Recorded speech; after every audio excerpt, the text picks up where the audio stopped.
اعوذ باللہ من الشیطان الرجیم بسم اللہ الرحمن الرحیم وَلَقَدْ أَوْحَيْنَا إِلَى مُوسَى أَنْ أَسْرِ بِعِبَادِي فَاضْرِبْ لَهُمْ طَرِيقًا فِي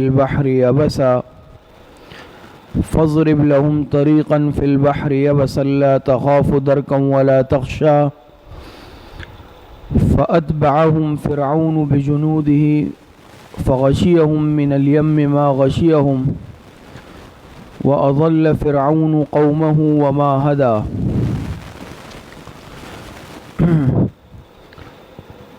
یہاں سے تجویز خداوندی کا بیان ہے۔ فرماتے ہیں وَلَقَدْ أَوْحَيْنَا إِلَى مُوسَى، اور البتہ تحقیق وحی بھیجی ہم نے موسیٰ علیہ السلام کی طرف،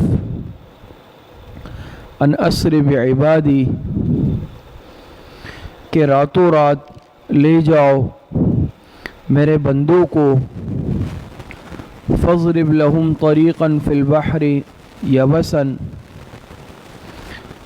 پھر بنا دینا ان کے لیے راستہ خشک دریا میں، یبسن معنی خشک ہے، پھر بنا دینا راستہ ان کے لیے دریا، بحر سے مراد بحر قلزم ہے، یبسن خشک، لا تخاف درکا ولا تخشا، نہ اندیشہ کرنا درکن پکڑے جانے کا، ولا تخشا اور نہ ڈرنا ڈوبنے سے۔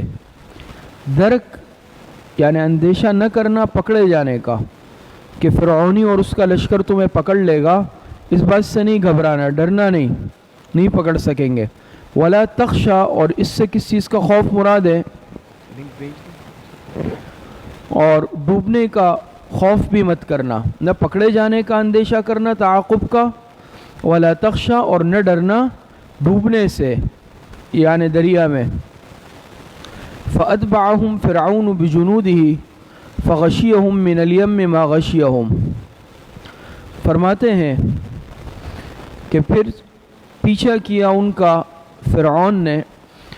گزشتہ کل کے سبق میں یہ واقعہ گزر چکا تھا کہ حضرت موسیٰ علیہ السلام کے ہاتھوں اس قبطی کا قتل ہوا۔ جب یہ راز کھل گیا تو فرعون نے اپنے سارے لشکر فوج کو جمع کیا اور حضرت موسیٰ علیہ السلام کو گرفتار کرنے کا حکم دیا۔ تو حضرت موسیٰ علیہ السلام اللہ پاک کے حکم سے بنی اسرائیل کو لے کر مصر سے روانہ ہوئے۔ تو اللہ پاک نے فرما دیا کہ تمہیں ڈرنے کی ضرورت نہیں ہے، نہ یہ تمہیں پکڑ سکتے ہیں، اور اسی طریقے سے جب دریا میں جاؤ تو اس میں بھی ڈوبنے کا خوف اندیشہ مت کرنا۔ تو فَأَتْبَعَهُمْ فِرْعَوْنُ بِجُنُودِهِ فَغَشِيَهُمْ مِنَ الْيَمِّ مَا غَشِيَهُمْ، جب یہ روانہ ہوئے تو فرعون نے اپنے لشکر کے ساتھ ان کا پیچھا کیا۔ فرماتے ہیں کہ فَأَتْبَعَهُمْ فِرْعَوْنُ بِجُنُودِهِ، پھر پیچھا کیا ان کا فرعون نے، بِجُنُودِهِ اپنے لشکروں کے ساتھ، فَغَشِيَهُمْ مِنَ الْيَمِّ مَا غَشِيَهُمْ، پس ڈھانک لیا ان کو دریا نے جیسا کہ ڈھانکنا تھا۔ یہاں ابہام برائے تفخیم ہے، ابہام برائے تفخیم ہے، تو کبھی کبھی ابہام میں عظمت بھی ہوتی ہے، یہاں ابہام برائے تفخیم ہے کہ ڈھانک لیا ان کو دریا نے، ما غشیہم جیسا کہ ڈھانکنا تھا۔ وَأَضَلَّ فِرْعَوْنُ قَوْمَهُ وَمَا هَدَى، اور گمراہ کر دیا فرعون نے اپنی قوم کو، وما ہدا اور سیدھے راستے پر نہیں ڈالا، یعنی اپنی قوم کو غلط راستے پر ڈال دیا نا، بت پرستی کے راستے پر، اپنی عبادت پر ڈال دیا، اور خود بھی گمراہ ہوا اور اپنی ساری قوم کو گمراہ کر کے خود بھی سمندر میں غرق ہو گیا، دریا میں اپنی قوم کو بھی ڈبو دیا، غرق کروا دیا۔ ہمارے استاد محترم حضرت مولانا منظور نعمانی صاحب دامت برکاتہم نے یہاں پر یہ شعر لکھا کہ اس کی مثال، اس کی نظیر اکبر الہ آبادی جو مشہور شاعر گزرے ہیں، تو ان کا یہ شعر گویا کہ ان کے حالت کا مصداق ہے۔ اکبر الہ آبادی فرماتے ہیں مسٹر نقلی کو عقبہ میں سزا کیسی ملی، شرح اس کی نامناسب ہے ملی جیسی ملی، اس نے بھی لیکن ادب سے کر دیا یہ التماس، چارہ کیا تھا اے خدا تعلیم ہی ایسی ملی۔ تو یہ سزا پھر ملی۔ جب غلط لوگوں کی انسان اتباع کرتا ہے تو پھر انجام بھی انہی غلط لوگوں جیسا ہوتا ہے۔ تو فرمایا وَأَزَلَّ فِرْعَوْنُ قَوْمَهُ وَمَا هَدَى، کر دیا فرعون نے اپنی قوم کو اور سیدھے راستے پر نہ ڈالا۔ یا بنی اسرائیل قد انجیناکم، یہاں سے تذکیر بھی اعلیٰ اللہ کا بیان ہے، اللہ پاک کی نعمتوں کا بیان۔ تو یا بنی اسرائیل تذکیر انعامات یا تذکیر بھی اعلیٰ اللہ۔ فرماتے ہیں یا بنی اسرائیل قد انجیناکم من عدوکم ووعدناکم جانب الطور الایمن ونزلنا علیکم المن والسلوى، اے بنی اسرائیل یعنی اے یعقوب علیہ السلام کی اولاد، قد انجیناکم، اب تذکیر بھی اعلیٰ اللہ کا بیان ہے تو قد انجیناکم من عدوکم یہ نعمت نمبر 1 ہے، ووعدناکم نعمت نمبر 2 ہے، ونزلنا علیکم المن والسلوى نعمت نمبر 3 ہے۔ تو تذکیر بھی اعلیٰ اللہ، اللہ پاک کی نعمتوں کا بیان، 3 نعمتوں کا تذکرہ ہوا۔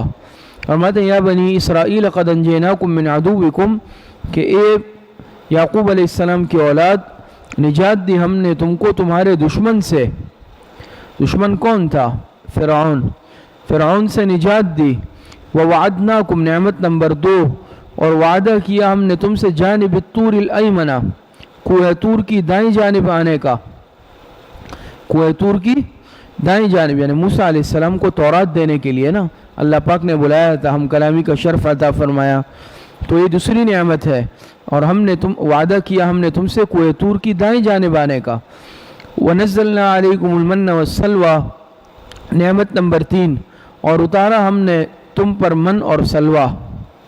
من سے مراد کیا ہے؟ ترنجبین۔ کُلُوا مِن طَیِّبَاتِ مَا رَزَقْنَاکُمْ، اور کہاں ہم نے حکم دیا ہم نے کہ کُلُوا مِن طَیِّبَاتِ مَا رَزَقْنَاکُمْ، کھاؤ جو پاکیزہ چیزیں ہم نے تم کو دی ہے۔ کُلُوا مِن طَیِّبَاتِ مَا رَزَقْنَاکُمْ، اور ہم نے حکم دیا یعنی آپ کو کہ کھاؤ من طیبات ما رزقناکم، پاکیزہ چیزیں، طیبات یعنی پاک، لذیذ، پاک بھی ہو لذیذ بھی ہو، کھاؤ جو پاکیزہ چیزیں ہم نے تم کو دی ہے، ما رزقناکم جو ہم نے تم کو دی ہے۔ وَلَا تَطْغَوْا فِيهِ فَيَحِلَّ عَلَيْكُمْ غَضَبِي، اور نہ حد سے تجاوز کرو، وَلَا تَطْغَوْا اور نہ حد سے تجاوز کرو۔ کس طرح؟ یعنی مثلاً ذریعہ حرام ہو یا کھا کر انسان معصیت کر لے، تو یہ سب جو ہے سرکشی کے ذرائع ہے کہ انسان کا ذریعہ آمدنی یا تو حرام ہے، حرام کما رہا ہے، اور یا پھر تو حلال کما رہا ہے لیکن حلال کھانے کے بعد کیا کر رہا ہے؟ یعنی اس کے بعد پھر معصیت کر رہا ہے، نافرمانی کر رہا ہے، کھانے سے جو انسان کو طاقت حاصل ہوتی ہے اس کو معصیت میں استعمال کر رہا ہے، یہ بھی طغیان کی ایک شکل ہے۔ فرمایا وَلَا تَطْغَوْا فِيهِ فَيَحِلَّ عَلَيْكُمْ غَضَبِي، اور نہ حد سے تجاوز کرو اس میں، فَيَحِلَّ عَلَيْكُمْ غَضَبِي انجام طغیان، فَيَحِلَّ عَلَيْكُمْ غَضَبِي پس نازل ہوگا تم پر میرا غضب، اللہ پاک فرماتے ہیں وَمَن يَحْلِلْ عَلَيْهِ غَضَبِي فَقَدْ هَوَى،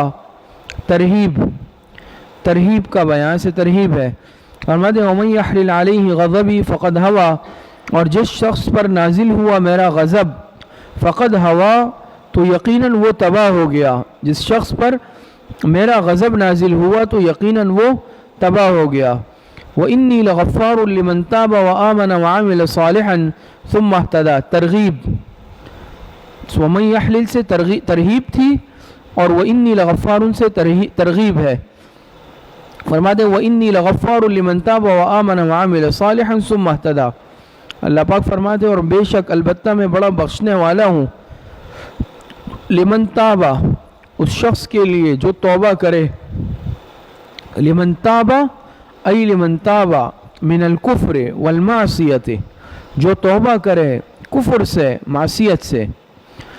تو اللہ پاک فرماتے ہیں البتہ میں بڑا بخشنے والا ہوں اس شخص کے لیے جو توبہ کرے، وآمنا اور ایمان لائے، وعمل صالحا اور نیک عمل کرے، ثم اہتدی پھر راہ راست پر قائم رہے، ثم اہتدی پھر راہ راست پر قائم رہے، پھر راہ پر قائم رہا یا پھر راہ ہدایت یا پھر ہدایت پر قائم رہا، دونوں معنی ہو سکتے ہیں۔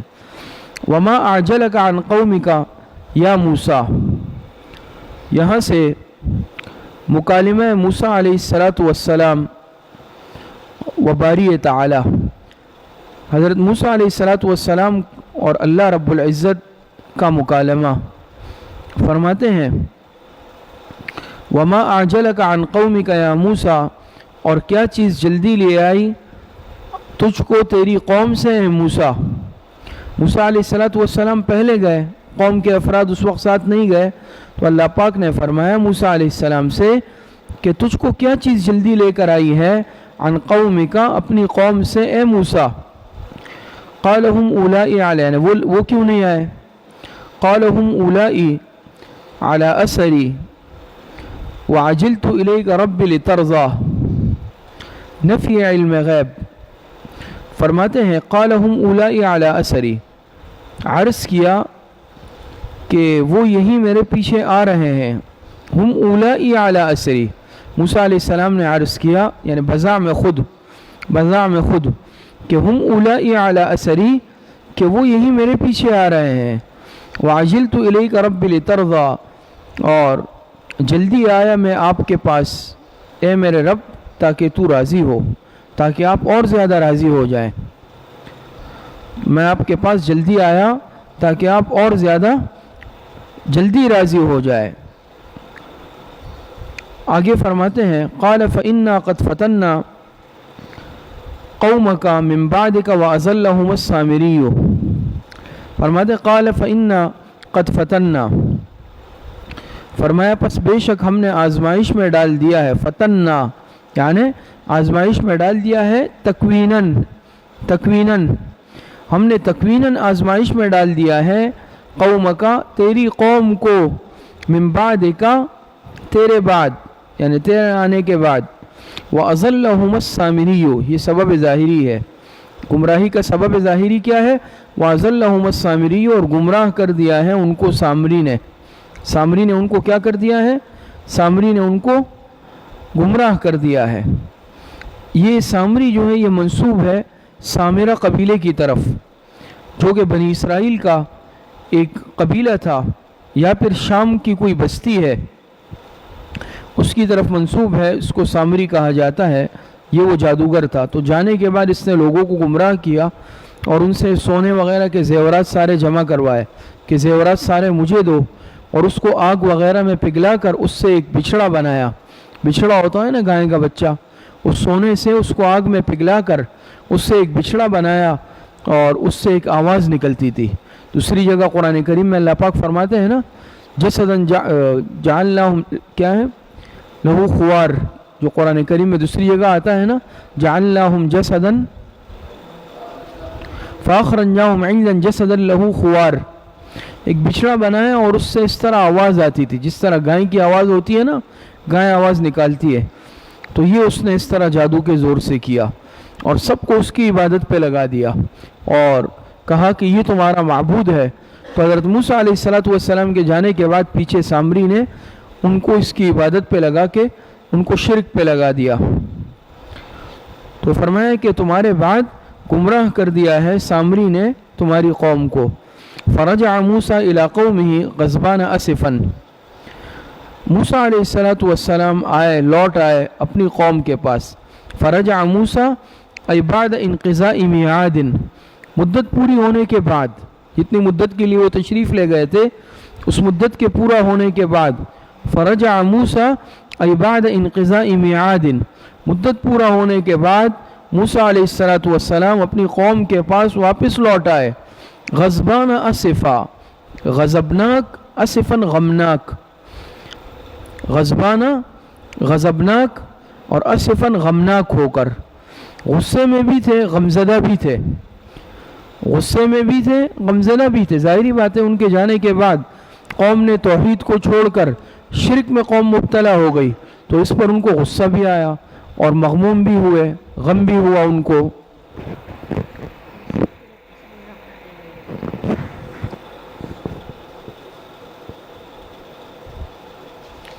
آگے فرماتے ہیں قال یا قوم الم یعدکم ربکم وعدا حسنا. خطاب اول بقوم. موسیٰ علیہ السلام نہایت غضبناک اور غمناک ہو کر اپنی قوم کے پاس واپس آئے، اور یہ یہاں سے اب ان کا پہلا خطاب ہے اپنی قوم سے. فرمایا قال یا قوم الم یعدکم ربکم وعدا حسنا، کہ میں فرمایا اے میری قوم کیا وعدہ نہیں کیا تھا تم سے تمہارے رب نے؟ وعدا حسنا، اچھا وعدہ. اچھے وعدے سے کیا مراد ہے؟ تورات کا وعدہ، یعنی تورات دینے کا وعدہ. کیا تم سے تمہارے رب نے اچھا وعدہ نہیں کیا تھا؟ بات سمجھ میں آ رہی ہے؟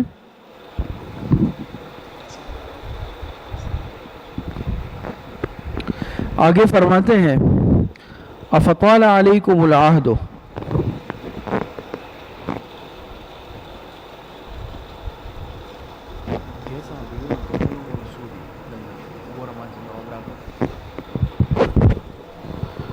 آگے فرماتے ہیں قال یا قوم الم یعدکم ربکم وعدا حسنا. یہ خطاب اول ہے بقوم، اپنی قوم سے پہلا خطاب. اے میری قوم کیا وعدہ نہیں کیا تھا تم سے تمہارے رب نے؟ وعدا حسنا، اچھا وعدہ. اچھے وعدے سے کیا مراد؟ تورات دینے کا وعدہ. افطال علیکم العہد ام اردتم ان یحل علیکم غضب من ربکم فاخلفتم موعدی. فرمایا افطال علیکم العہد، کیا پس لمبی ہو گئی تم پر مدت؟ افطال علیکم العہد، کیا لمبی ہو گئی تم پر مدت، یعنی زمانہ میعاد مقررہ سے تم اس لیے نا امید ہو گئے؟ کیا تم پر مدت لمبی ہو گئی، بہت زیادہ مدت ہو گئی مجھے گئے ہوئے؟ ام اردتم ان یحل علیکم غضب من ربکم، یا تم نے چاہا کہ نازل ہو تم پر تمہارے رب کا غضب، غصہ. فاخلفتم موعدی، پس تم نے میرے وعدے کے خلاف کیا، وعدہ توڑ دیا. تم نے مجھ سے وعدہ کیا تھا کہ اللہ کے سوا کسی کی عبادت نہیں کرو گے، میرے جانے کے بعد بت پرستی شرک میں مبتلا نہیں ہوں گے، لیکن وہی ہوا جس کا اندیشہ تھا، تم نے وعدہ خلافی کی. تو فرمایا فطال علیکم العہد، کیا پس لمبی ہو گئی تم پر مدت، یا تم نے چاہا کہ نازل ہو تم پر غضب تمہارے رب کی طرف سے. فاخلفتم موعدی، پس اس وجہ سے خلاف کیا تم نے میرے وعدے کا. قولوا ما اخلفنا موعدک، جواب قوم. کیا جواب دیا قوم نے؟ جواب دیا قوم نے قولوا ما اخلفنا موعدک بملکنا ولكننا حملنا اوزارة من زینة القوم فقذفناها فكذلك القى السامری. جواب دیا قوم نے، وہ بولے ما اخلفنا موعدک، ہم نے خلاف نہیں کیا آپ کے وعدے کے. بملکنا ای بھی اختیارنا، اپنی مرضی سے، اپنے اختیار سے. وَلَكِنَّا حُمِّلْنَا أَوْزَارَةً مِّن زِينَةِ الْقَوْمِ، لیکن ہم اٹھوائے گئے بوجھ قوم کے زیورات کا. فَقَذَفْنَاهَا فَأَلْقَى السَّامِرِيُّ، پس پھینک دیا ہم نے اس کو، پھر ڈالا اس کو سامری نے.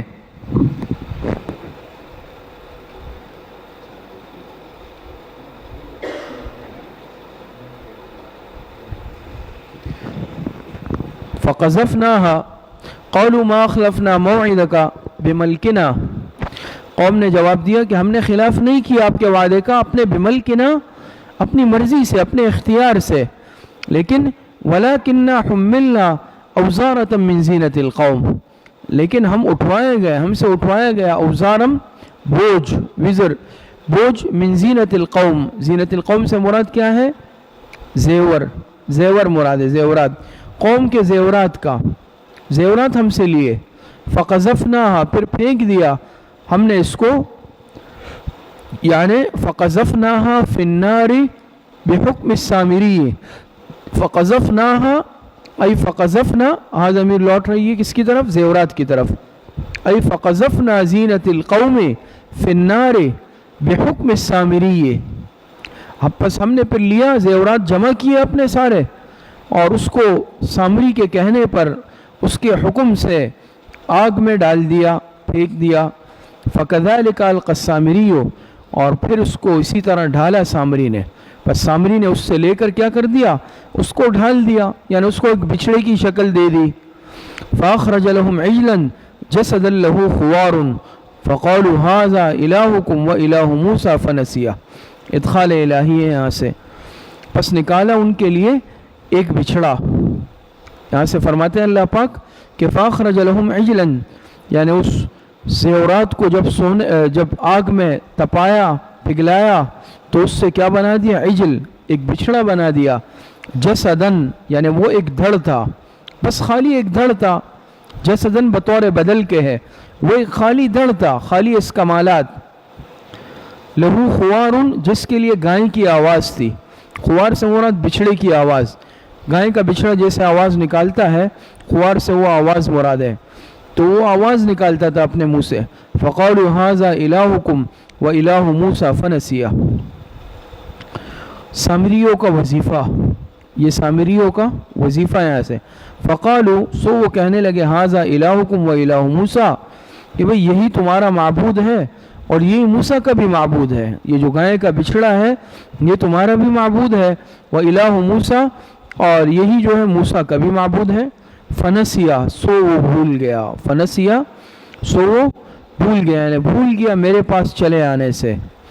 افلا يرون الا يرجع الیہم قولا،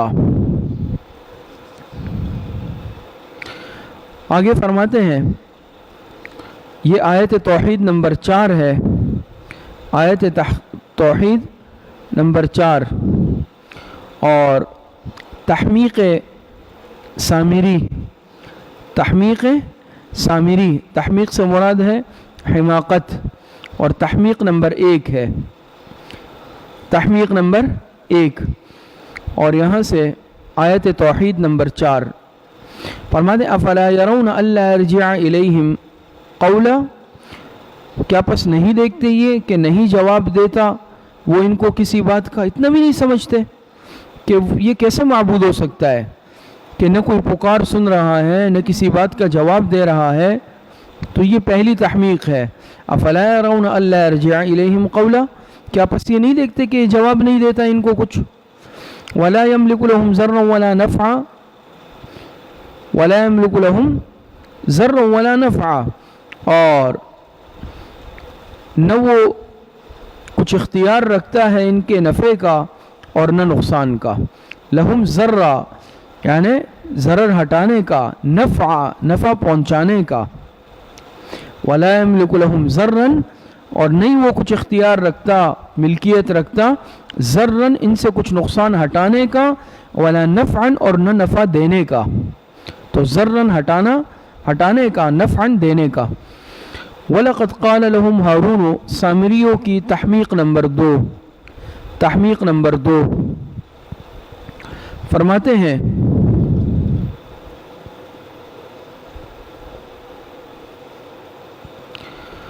وَلَقَدْ قَالَ لَهُمْ هَارُونُ مِنْ قَبْلُ يَا قَوْمِ إِنَّمَا فُتِنْتُمْ بِهِ، یہاں سے تحمیق نمبر 2 ہے، اور البتہ تحقیق کہا تھا ان کو ہارون علیہ السلام نے من قبل، پہلے سے، کہ یا قوم انما فتنتم بہ، کہ بے شک تم آزمائے گئے ہو۔ موسیٰ علیہ السلام اللہ پاک سے ہم کلام ہونے کے لیے کوہ طور پر تشریف لے گئے، تو ان کے جو بھائی تھے حضرت ہارون علیہ السلام وہ پیچھے رہے، انہوں نے کہا بھی تم قوم کو دیکھنا، خیال کرنا ان کا۔ تو ہارون علیہ السلام نے ان سے کہا، فرمایا کہ بھئی یہ صحیح نہیں ہے اور تم آزمائش میں مبتلا کیے گئے ہو۔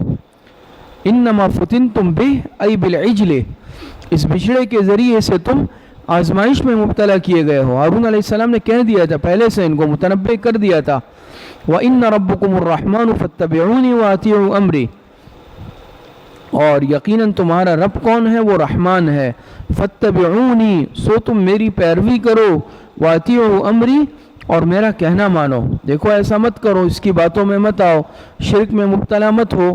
تو فَاتَّبِعُونِي أي فعلاً، وَأَطِيعُوا أَمْرِي أي قولاً، تو میری اتباع کرو عملاً، اور میرا کہنا مانو قولاً۔ قَالُوا لَن نَّبْرَحَ عَلَيْهِ عَاكِفِينَ حَتَّى يَرْجِعَ إِلَيْنَا مُوسَىٰ، عناد قوم، عناد قوم، یہاں سے قوم کا عناد ہے، اور تفسیر مظہری میں لکھا ہے کہ کانو یرقصون حول العجل، یہ باقاعدہ اس بچھڑے کے ارد گرد رقص کرتے تھے، جیسے رقص ہوتا ہے نا، ارد گرد ناچنا رقص کرنا، تو تفسیر مظہری میں ہے کہ یہ لوگ باقاعدہ اس بچھڑے کے ارد گرد کیا کرتے تھے؟ رقص بھی کرتے تھے۔ تو قوم نے کیا جواب دیا ہارون علیہ السلام کو کہ قالوا لن نبرح علیہ عاکفین حتی یرجع الینا موسیٰ، وہ بولے ہم ہمیشہ رہیں گے اس پر مجاور، عاکفین، ہم اس پر مجاور رہیں گے ہمیشہ، حتی یرجع الینا موسیٰ، یہاں تک کہ واپس آ جائے ہمارے پاس موسیٰ کے آنے تک تو ہم اس کو نہیں چھوڑیں گے، نہ اس کی عبادت چھوڑیں گے، نہ اس کو چھوڑیں گے۔ عاکفین یعنی اس کے ساتھ لگے رہیں گے۔ عاکفین عکوف اسی سے اعتکاف اسی سے ہے نا کہ انسان مسجد کو لازم پکڑ لیتا ہے، وہاں بیٹھ جاتا ہے، تو کہا کہ ہم اس پر مجاورین مراد ہے۔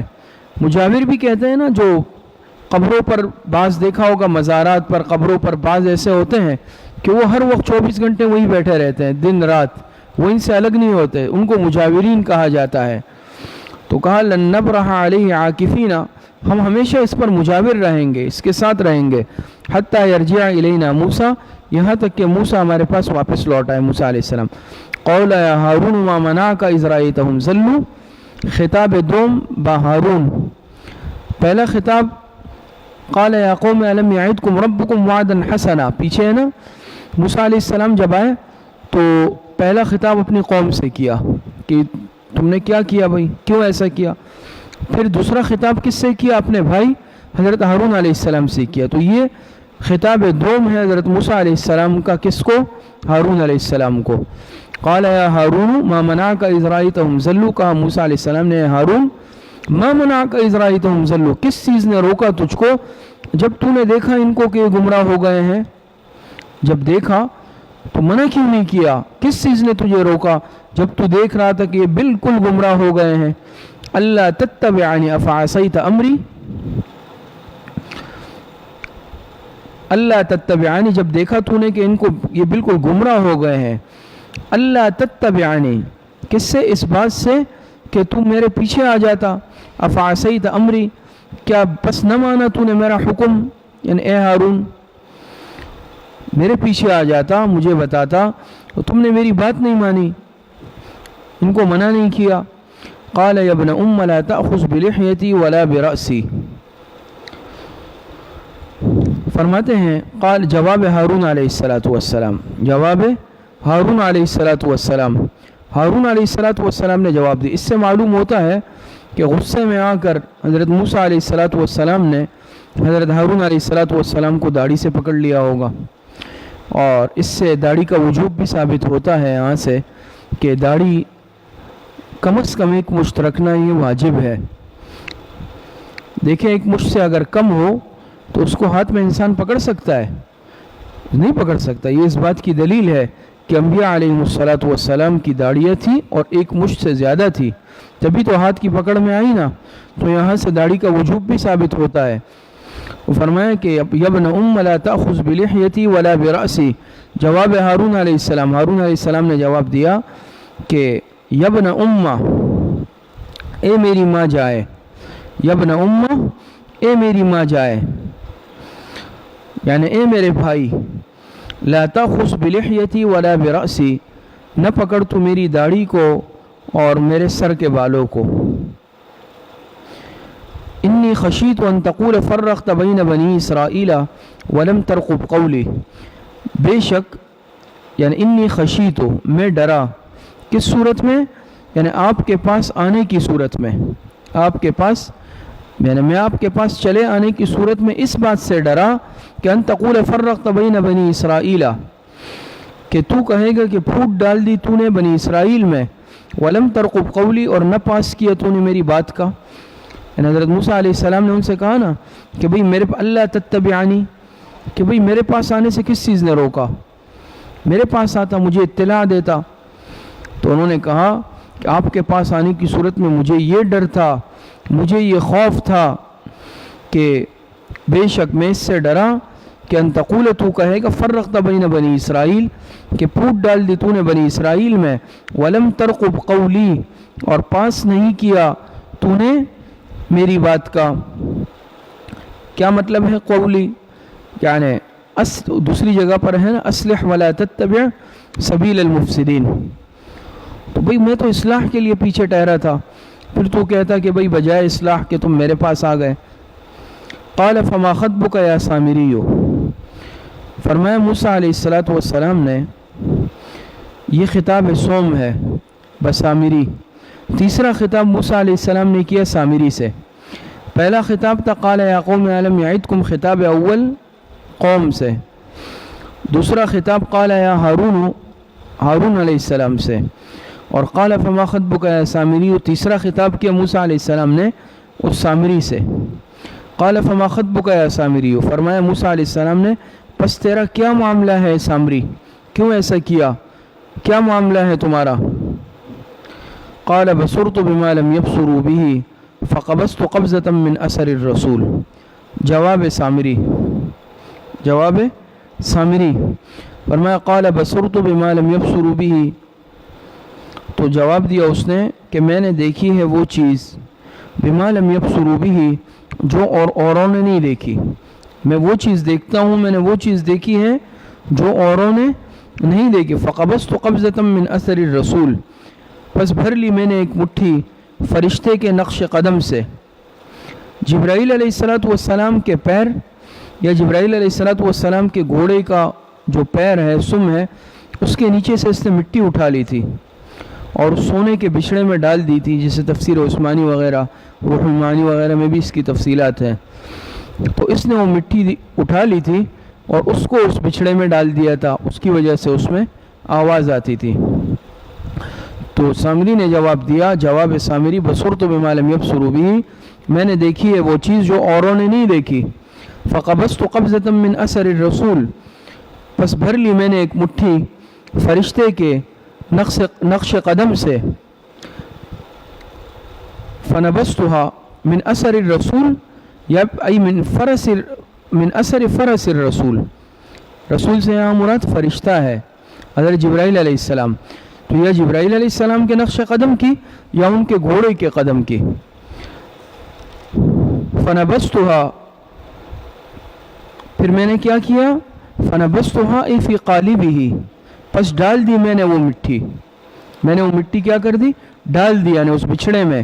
فی قالبہ، وہ جو ایک جسم بنایا تھا نا ایک بچھڑا، میں نے اس کے اندر ڈال دی. وکذالک سولت لی نفسی، اور یہی صلاح دی مجھ کو میرے جی نے، میرے دل نے یہی کہا، مجھے یہی بات سجائی دی کہ اس طرح کرو، تو میں نے ایسا کیا. وکذالک سولت لی نفسی. آگے فرماتے ہیں قال فاذهب فإن لك في الحیاة الدنیا ان تقول لا مساس. عقاب دنیاوی، یہاں سے عقاب دنیاوی، یعنی اب دنیاوی سزا سامری کے لیے کیا ہے.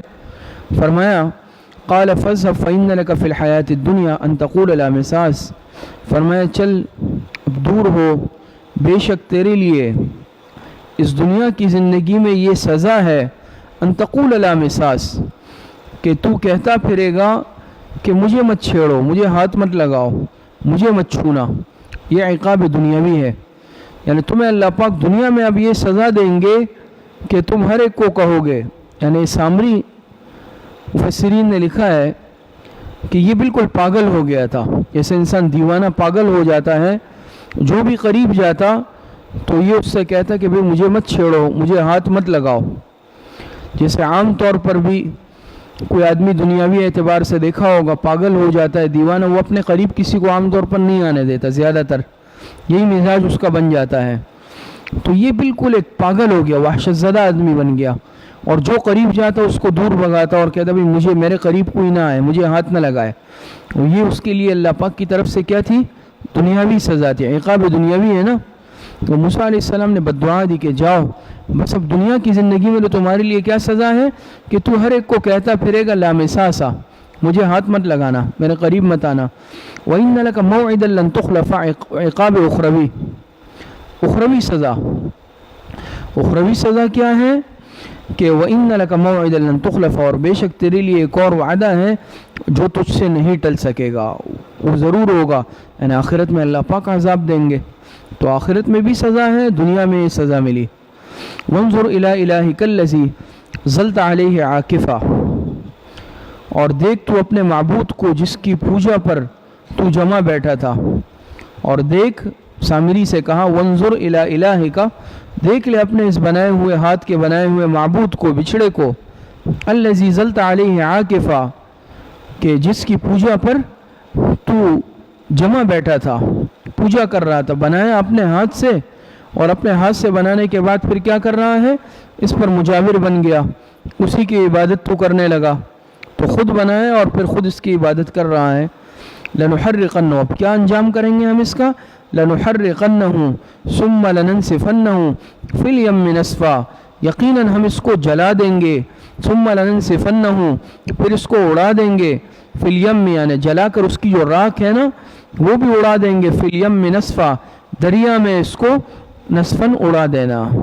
اب یہ انجام، حضرت موسیٰ علیہ السلام نے اس بچھڑے کو جلا دیا اور جلا کر اس کی راکھ کو دریا میں اڑا دیا، تاکہ بالکل یہ جو شرک کا ایک ذریعہ ہے اور سبب ہے، بالکل سرے سے اس کی جڑ ہی ختم ہو جائے، اس کو ختم کر دیا۔ تو اب بھی جو بت پرست ہے بتوں کی عبادت کرتے ہیں، ظاہری بات ہے ان بتوں کو اپنے ہاتھ سے ہی تو بناتے ہیں، ہاتھ سے بنائے ہوئے بتوں کی پھر کیا کرتے ہیں، خود عبادت کرتے ہیں۔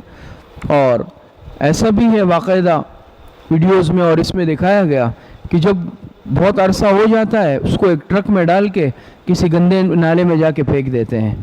ایسا ہوتا ہے جس ملک میں عام طور پر جیسے بت پرستی اور یہ کی جاتی ہے، بعض پڑوس کے ممالک اور دوسرے ممالک میں ہیں، تو اس میں پھر جب وہ ایکسپائر ہو جاتے ہیں، ان کے معبود ختم ہو جاتی ہے ان کی یعنی ایک وقت، پھر ٹرکوں میں بھر کے اس کو گندے نالے میں کیا کر دیتے ہیں، جا کے بہا دیتے ہیں۔ تو اللہ پاک سب کی حفاظت فرمائے، اللہ پاک سب کو ہدایت دے دے، اسی طرح کا معاملہ ہے۔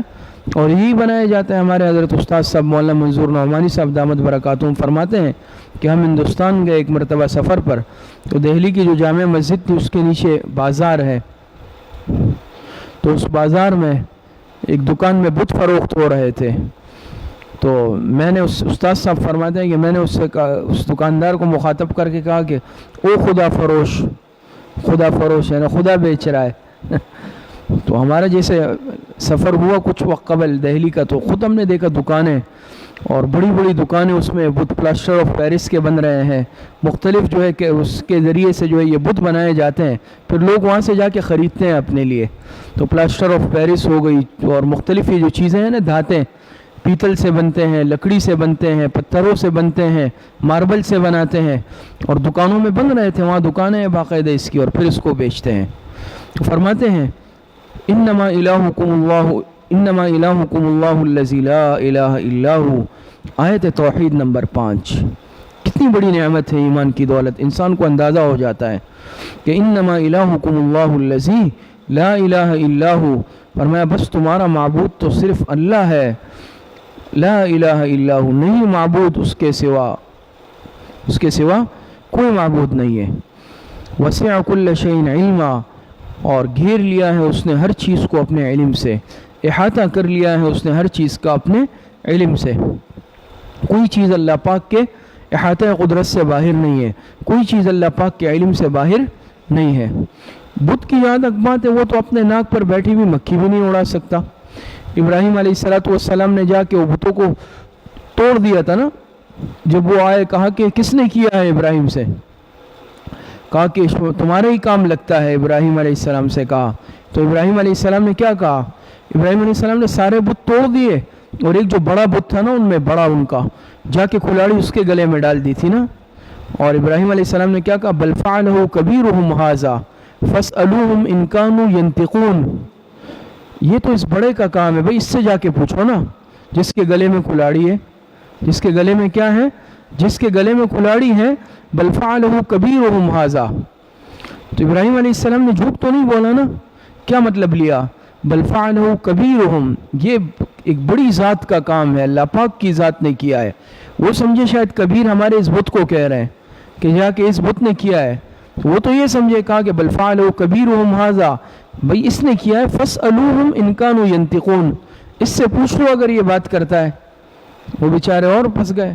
پوچھ لو نا, یہ تو تمہارا معبود ہے, تو اس سے پوچھ لو, یہ بتا دے گا یہ کس نے کیا ہے. تو کہاں اس سے پوچھ سکتے تھے. تو بہرحال فرماتے ہیں کذالک نقص علیک من انباء ما قد سبق. آیت تشجیع نمبر 3 اور امتنان باری تعالی. آیت تشجیع نمبر 3 اور امتنان باری تعالی فرماتے ہیں اسی طرح کذالک نقص علیک من انباء ما قد سبق, اسی طرح بیان کرتے ہیں ہم آپ پر خبریں ان واقعات کی ما قد سبق جو تحقیق گزر چکے. اللہ پاک فرماتے ہیں آیت تشجیع بھی ہے 3 نمبر اور اس میں امتنان باری تعالی بھی ہے. اللہ پاک فرماتے ہیں اسی طرح ہم آپ کو بیان کرتے ہیں خبریں من انباء, خبریں ما قد سبق, اور یعنی واقعات جو کہ گزر چکے ہیں.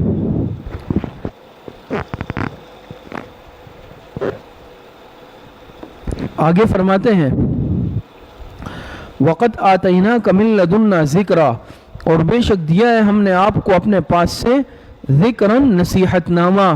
دیا ہے ہم نے آپ کو اپنے پاس سے کیا چیز؟ نصیحت نامہ. من اعرض عنہ فإنه يحمل يوم القیامة وزرا. محرومین عن القرآن کا انجام, یہاں سے محرومین عن القرآن کا انجام. فرماتے ہیں من اعرض عنہ فإنه يحمل يوم القیامة وزرا, جو شخص منہ پھیرے گا اس سے یعنی قرآن کریم سے, فإنه يحمل يوم القیامة وزرا, پس بے شک وہ اٹھائے گا قیامت کے دن بھاری بوجھ. خالدین فیہ, عذاب وزر, خالدین فیہ وہ ہمیشہ رہیں گے اس میں. وساء لهم یوم القیامت حملا, اور بہت برا ہوگا ان کے لیے قیامت کے دن یہ بوجھ.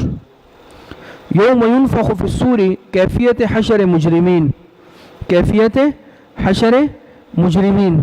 یوم ینفخ یہ بطور بدل کے ہے, کون سا دن, کون سا دن؟ یوم ینفخ فی الصور, جس دن پھونک ماری جائے گی سور میں, کیفیت حشر مجرمین ہے.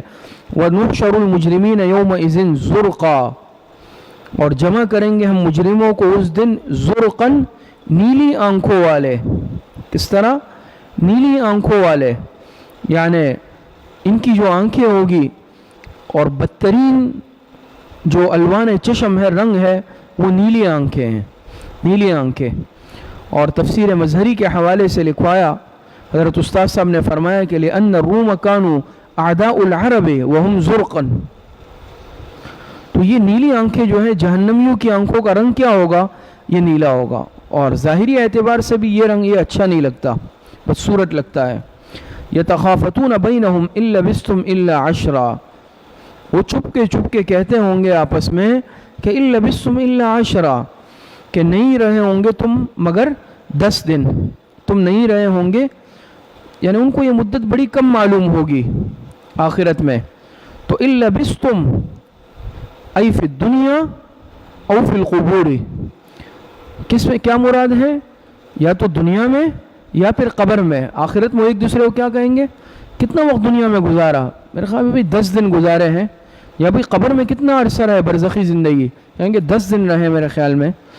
تو ان کو یہ مدت اس طرح پھر معلوم ہوگی, کیونکہ آخرت کا دن اتنا طویل, بڑا سخت, مشقت والا, اس کے مقابلے میں ان کو اپنی دنیاوی زندگی 10 دن معلوم ہوگی یا قبر والی زندگی 10 دن معلوم ہوگی.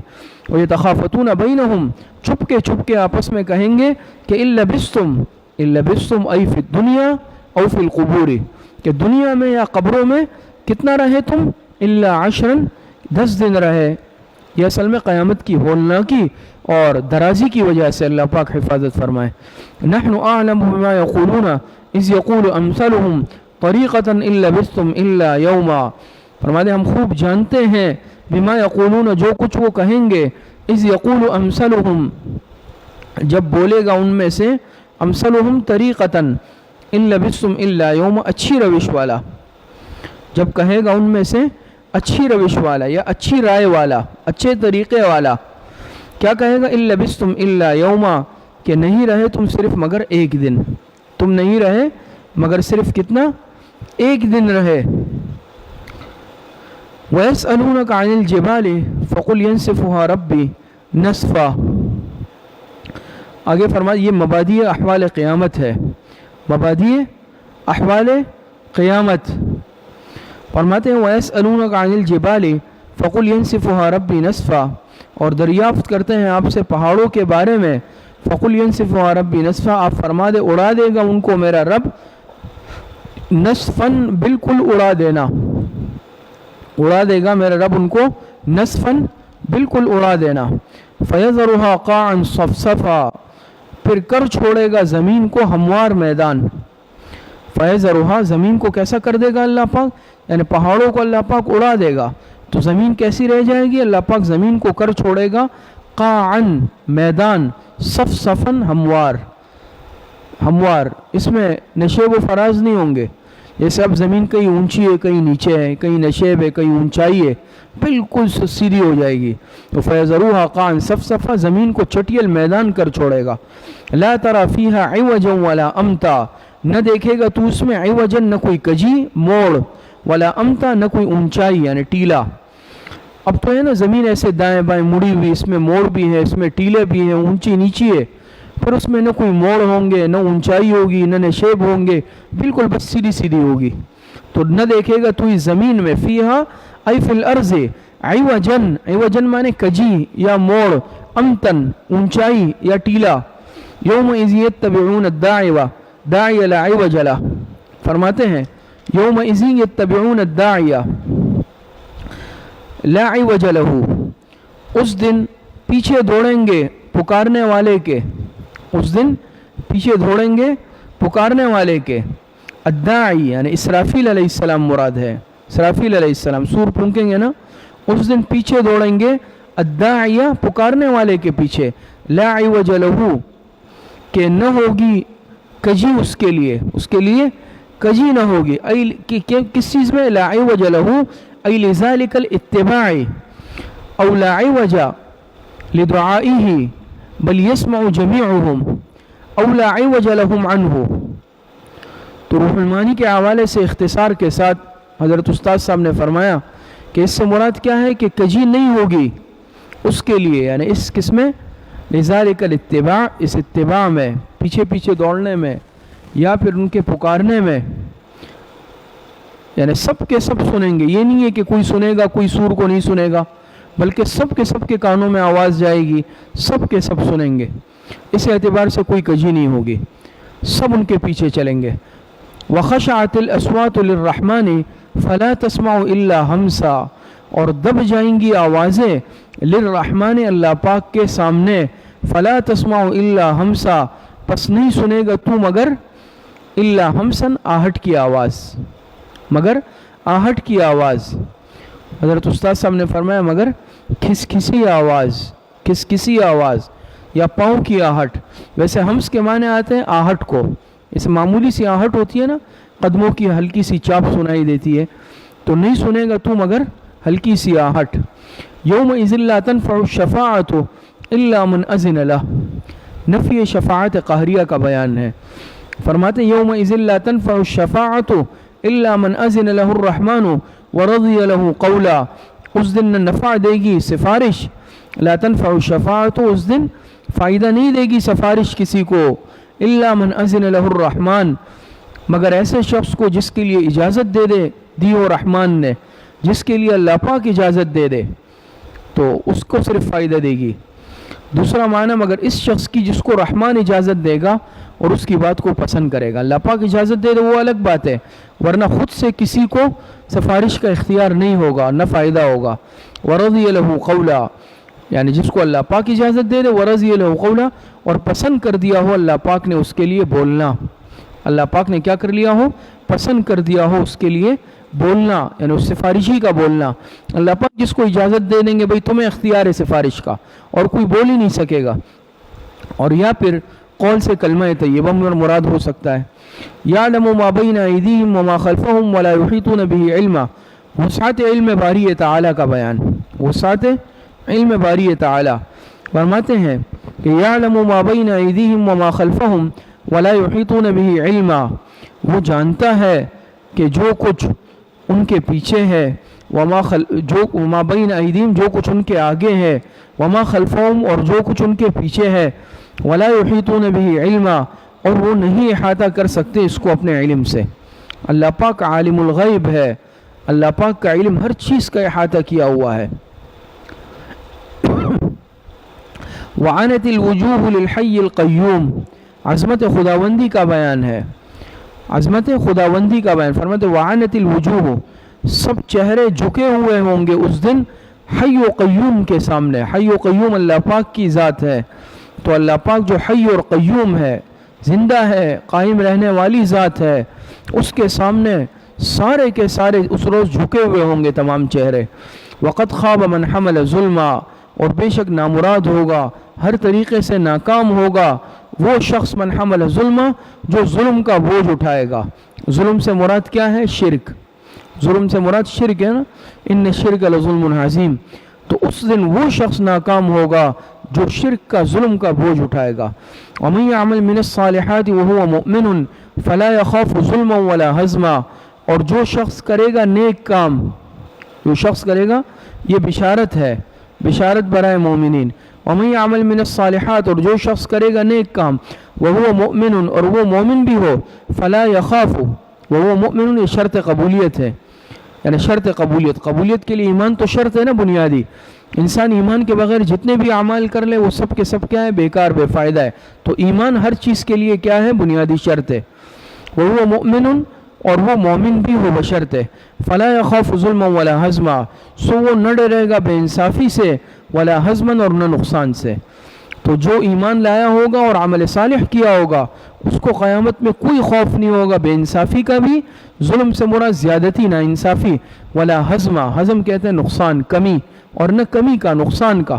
دنیا میں تو پورے طور پر انصاف نہیں ہو پاتا، کسی نہ کسی کے ساتھ ظلم ہو جاتا ہے، کمی ہو جاتی ہے، حق ادا نہیں ہوتے، لیکن آخرت میں ایسا نہیں ہو سکتا۔ وَكَذَلِكَ أَنزَلْنَاهُ قُرْآنًا عَرَبِيًّا، ترغیب الی القرآن۔ فرماتے وَكَذَلِكَ أَنزَلْنَاهُ قُرْآنًا عَرَبِيًّا وَصَرَّفْنَا فِيهِ مِنَ الْوَعِيدِ لَعَلَّهُمْ يَتَّقُونَ أَوْ يُحْدِثُ لَهُمْ ذِكْرًا۔ فرماتے اور اسی طرح اتارا ہے ہم نے اس قرآن کو عربیًا، عربی کر کے، عربی زبان میں ہم نے اتارا ہے اس قرآن کو عربی میں۔ وَصَرَّفْنَا فِيهِ أَيْ بَيَّنَّا فِيهِ، اور ہم نے طرح طرح سے بیان کیے ہیں، من الوعید، اس میں ڈراوے، دھمکیاں، ڈرانے کی چیزیں یا دھمکیاں، اور ہم نے بیان کیے ہیں اس میں طرح طرح کے ڈراوے یا دھمکیاں، لعلہم یتقون، تاکہ وہ پرہیز کرے، تاکہ کیا کرے؟ لعلہم یتقون، یعنی پرہیز کرے، بالکل ڈر جائے، اور یحدث لہم ذکرا، یا ان کے لیے کچھ نصیحت ہو اس میں، یعنی بالکل ڈر جائے اور فی الحال ایمان لے آئے یا نصیحت حاصل کر لے، دل میں کم از کم کچھ سوچ پیدا ہو جائے۔ فتعال اللہ الملک الحق، ثمرہ آیات توحید، آیات توحید بیان ہوئی نا کئی ساری، اب اس کا ثمرہ، اس کا نتیجہ کیا ہے کہ فتعال اللہ الملک الحق، سو عالی شان ہے اللہ پاک جو سچا بادشاہ ہے، سچا بادشاہ ہے۔ فتعال اللہ الملک الحق کو فرماتے ہیں کہ حقیقی بادشاہ کون ہے؟ سو عالی شان ہے اللہ پاک جو حقیقی بادشاہ ہے، جو سچا بادشاہ ہے۔ ولا تعجل بالقرآن، آداب قرآن بوقت تنزیل، آداب قرآن بوقت تنزیل، فرماتے ولا تعجل بالقرآن۔ اور اسی طریقے سے آیت تشجیع نمبر 4، آیت تشجیع نمبر 4 بھی ہے، اور آداب قرآن بوقت تنزیل، فرماتے ولا تعجل بالقرآن من قبل ان یغضى الیک وحیہ، اور نہ جلدی کر تو قرآن کے لینے میں اس سے پہلے کہ پوری نازل کی جائے آپ کی طرف اس کی وحی، یعنی آپ جلدی نہ کریں، یعنی جیسے آتا ہے کہ جبرائیل علیہ السلام ابتدا میں جب وحی لاتے، تلاوت کرتے تو آپ علیہ السلام ان کے ساتھ ساتھ تلاوت کی کوشش فرماتے، جلدی جلدی زبان مبارک کو حرکت دیتے، اس سے آپ علیہ السلام کو مشقت ہوتی، بوجھ ہوتا، تو اللہ پاک نے فرما دیا وَلَا تَعْجَلْ بِالْقُرْآنِ مِن قَبْلِ أَن يُغْضَى إِلَيْكَ وَحْيُهُ۔ اور جیسے دوسری جگہ بھی ہے نا کہ اللہ پاک نے فرمایا کہ آپ جلدی مت کیجئے، ہم آپ کو محفوظ کر دیں گے، آپ کے لیے اس کو آپ کے دل میں محفوظ کریں گے، دوسری جگہ پر ہے۔ تو پھر اس کے بعد آپ علیہ السلام جب حضرت جبرائیل علیہ السلام تلاوت کرتے، آپ علیہ السلام خاموشی سے سنتے، اور بعد میں وہ آیات آپ علیہ السلام کی زبان مبارک پر جاری ہو جاتی، یاد ہو جاتا آپ کو۔ اور فرمایا ولا تعجل بالقرآن من قبل ان یغضی الیک وحیہ، اور تو جلدی نہ کر قرآن کے لینے میں اس سے پہلے، من قبل ان یغضی الیک وحیہ، اس سے پہلے کہ پوری نازل کی جائے آپ کی طرف اس کی وحی. وقل رب زدنی علما، وقل رب زدنی علما، اور فرماتے ہیں کہ اے میرا رب میرا علم بڑھا دے، میرا رب میرا علم بڑھا دے، رب زدنی علما. تو اس سے معلوم ہوا کہ انسان علم میں اضافے کی دعا مانگے، علم میں اضافے کا سوال کرے. اور اس سے بھی معلوم ہوتا ہے کہ علم کی کوئی حد نہیں ہے، کوئی یہ دعویٰ نہیں کر سکتا کہ میں سب سے بڑا عالم ہوں، مجھے سب سے زیادہ علم ہے. علم کی کوئی حد نہیں ہے. حضرت تھانوی رحمۃ اللہ علیہ نے بیان القرآن میں لکھا ہے مسائل السلوک میں کہ اس سے جیسے انسان جو ہے تصوف میں منازل وغیرہ طے کرتا ہے تو اس میں بھی یعنی ترقی کا ثبوت اس میں ملتا ہے. رب زدنی علما کہ انسان اس میں ترقی کا سوال کرے، ترقی کی کیا کرے؟ دعا مانگے. اس کی اصل ہے یہاں سے. وَلَقَدْ عَهِدْنَا إِلَىٰ آدَمَ مِن قَبْلُ فَنَسِيَ وَلَمْ نَجِدْ لَهُ عَزْمًا. فرماتے ہیں وَلَقَدْ عَهِدْنَا إِلَىٰ آدَمَ، اجمال قصہ اور جبلت انسان کا بیان. اجمال قصہ ہے اور جبلت انسان کا بیان، یعنی انسان کی کیا جبلت فطرت ہے، خصلت ہے. وَلَقَدْ عَهِدْنَا إِلَىٰ آدَمَ، البتہ فرماتے البتہ تحقیق حکم دیا تھا ہم نے آدم علیہ السلام کو، من قبل اس سے پہلے، فنسیہ سو وہ بھول گیا، ولم نجد لہ عزما اور نہ پائی ہم نے اس میں پختگی، ولم نجد لہ عزما نہ پائی ہم نے اس میں پختگی، عزمن پختگی یا پھر ارادہ پختہ. تو یہ انسان کی فطرت ہے کہ انسان میں نسیان ہے. تو وَلَقَدْ عَهِدْنَا اس کا ربط یہ ہے کہ ترک تعجیل کے بعد انجام تعجیل کا بیان، ترک تعجیل کے بعد انجام تعجیل کا بیان. فرماتے ہیں وَلَقَدْ عَهِدْنَا إِلَىٰ آدَمَ مِن قَبْلُ فَنَسِيَ، البتہ تحقیق حکم دیا ہم نے، عاہدنا ای امرنا کے معنی میں ہے، ہم نے آدم کو حکم دیا اس سے پہلے، پس وہ بھول گیا. وَلَمْ نَجِدْ لَهُ عَزْمًا اور نہ پائی ہم نے اس میں پختگی. حضرت آدم علیہ السلام کو اللہ پاک نے ویسے منع فرمایا جنت میں جب گئے بھی فلاں درخت کے وَلَا تَقْرَبَا هَذِهِ الشَّجَرَةَ. بہرحال وہ سارا معاملہ ہوا اور جو ہے آدم علیہ السلام سے وہ لغزش ہوئی. پھر اللہ پاک سے توبہ کی، سورہ بقرہ میں اس کی تفصیلات ہے نا. فرماتے وَإِذْ قُلْنَا لِلْمَلَائِكَةِ اسْجُدُوا لِآدَمَ فَسَجَدُوا إِلَّا إِبْلِيسَ. تفصیل قصہ. وَإِذْ قُلْنَا لِلْمَلَائِكَةِ، اللہ پاک فرماتے ہیں اور جب کہا ہم نے فرشتوں کو، اسجدوا لآدم، فضیلت آدم علیہ السلام کا بیان کہ ہم نے کہا فرشتوں کو کہ آدم کو سجدہ کرو. فسجدوا الا ابلیس، سب نے سجدہ کیا بجز ابلیس کے. تو ایک چند دن قبل بھی سبق میں اس پر بات ہوئی. فسجدوا ابلیس، تو سب نے سجدہ کیا سوائے کس کے؟ ابلیس کے. ابا، اس نے انکار کیا. ابا، ابلیس نے سجدے سے کیا کر دیا؟ ابلیس نے سجدہ کرنے سے انکار کر دیا. فقلنا یا آدم ان هذا عدو لك ولزوجك فلا يخرجنكما من الجنة فتشقى. اللہ پاک فرماتے ہیں کہ ہم نے آدم علیہ السلام سے کہا، پھر کہہ دیا، یعنی اس نے انکار کر دیا نا، آدم علیہ السلام کو سجدہ نہیں کیا. فقلنا یا آدم، فرماتے ہم نے کہہ دیا آدم علیہ السلام سے کہ اے آدم، ان هذا عدو لك، ترہیب، یہ ترہیب ہے. ان هذا عدو لك، یہ شیطان جو ہے نا ابلیس، یہ تمہارا دشمن ہے. ولزوجک، اور تمہاری بیوی کا بھی دشمن ہے، حضرت حوا علیہ السلام. فلا یخرجنکم من الجنت فتشقى، پس نہ نکلوا دے تم کو بہشت سے، جنت سے کہیں نکلوا نہ دے تم دونوں کو. فتشقى، پھر تم تکلیف میں پڑ جاؤ. جنت سے نکال دیں گے تو پھر تم کیا کر دو گے؟ کیا ہو جائے گا؟ فتشقى، تکلیف میں پڑ جاؤ گے، مصیبت میں پڑ جاؤ گے. یعنی جیسے اکتساب معاش وغیرہ ہو گیا اور دوسرے معاملات. جنت میں سب نہیں ہے نا، اللہ پاک دے رہے ہیں، نعمتیں دے رہے ہیں، لیکن ظاہری بات ہے دنیا میں جاؤ گے پھر وہاں کسب معاش ہے اور اولاد ہے، سلسلہ ہے، معاملات ہے، جیسے دنیا کے معاملات انسانوں کے ساتھ لگے ہوئے ہیں.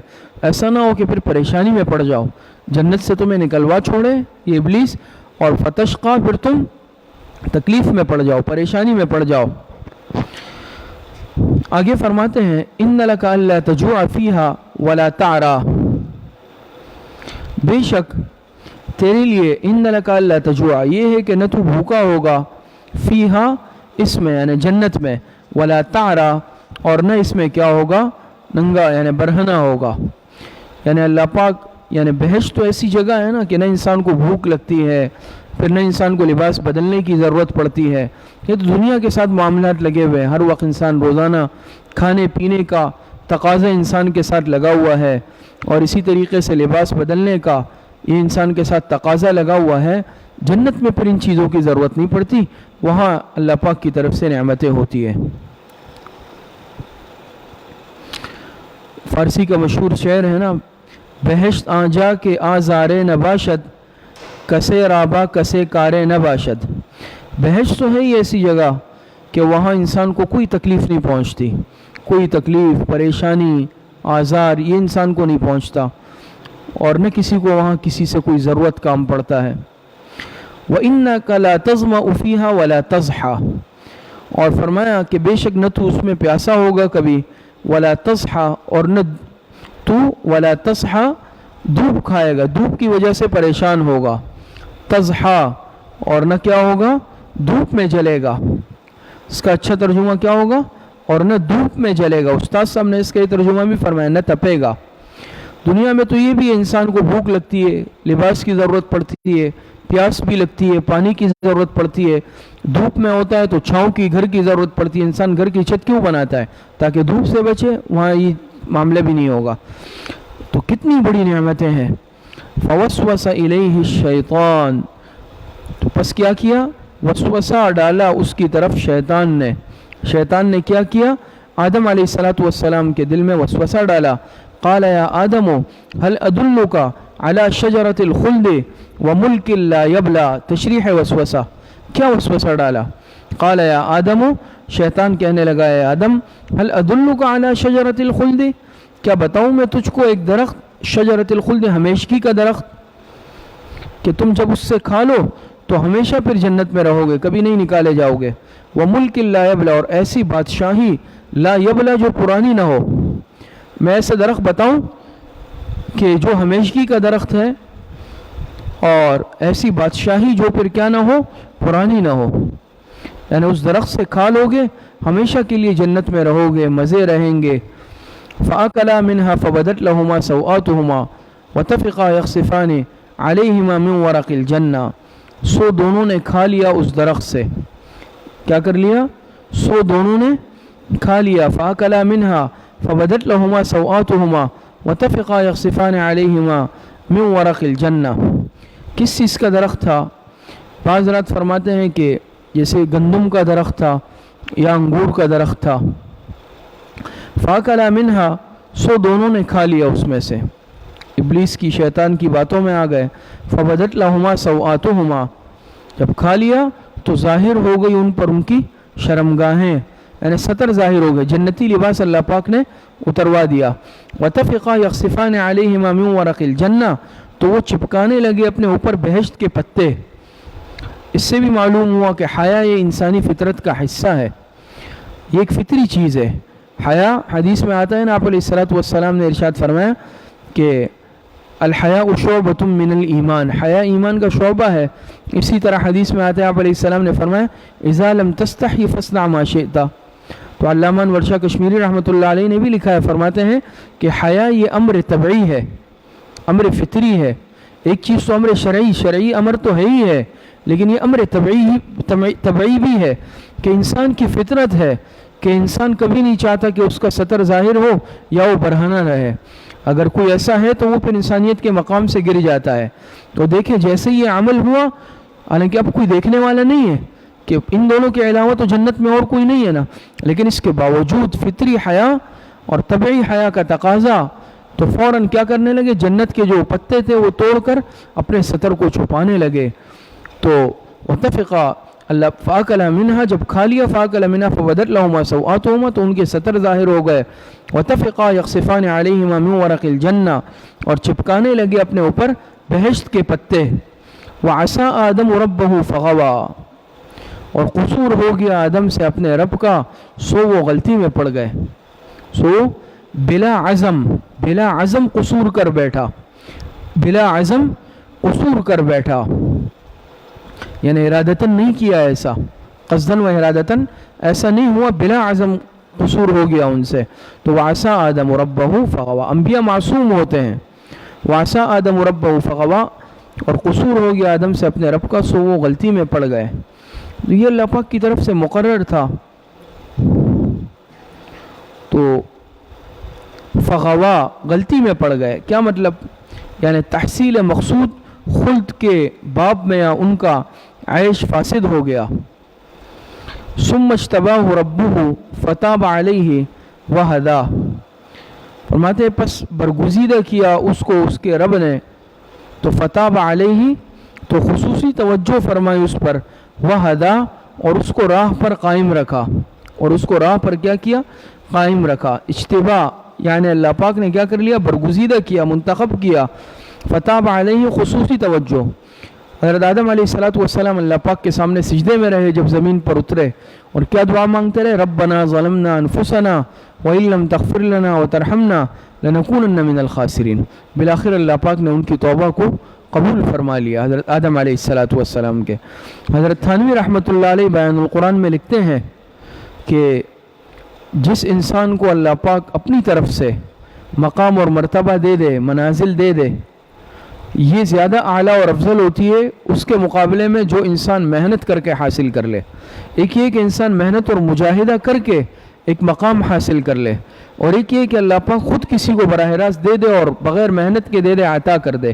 تو بغیر محنت کے اللہ پاک کی طرف سے جو عطا کیا جائے وہ زیادہ افضل ہوتا ہے بمقابلہ اس کے کہ جو انسان اپنی محنت سے حاصل کر لے. بات سمجھ میں آئی؟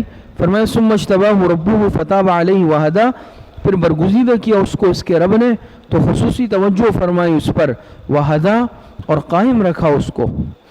قال اہبطا منہا جمیعا بعضکم لبعض عدو، جرمانہ نمبر 1. قال اہبطا منہا جمیعا، جرمانہ نمبر 1. پہلا کیا جرمانہ لگایا گیا اللہ پاک کی طرف سے؟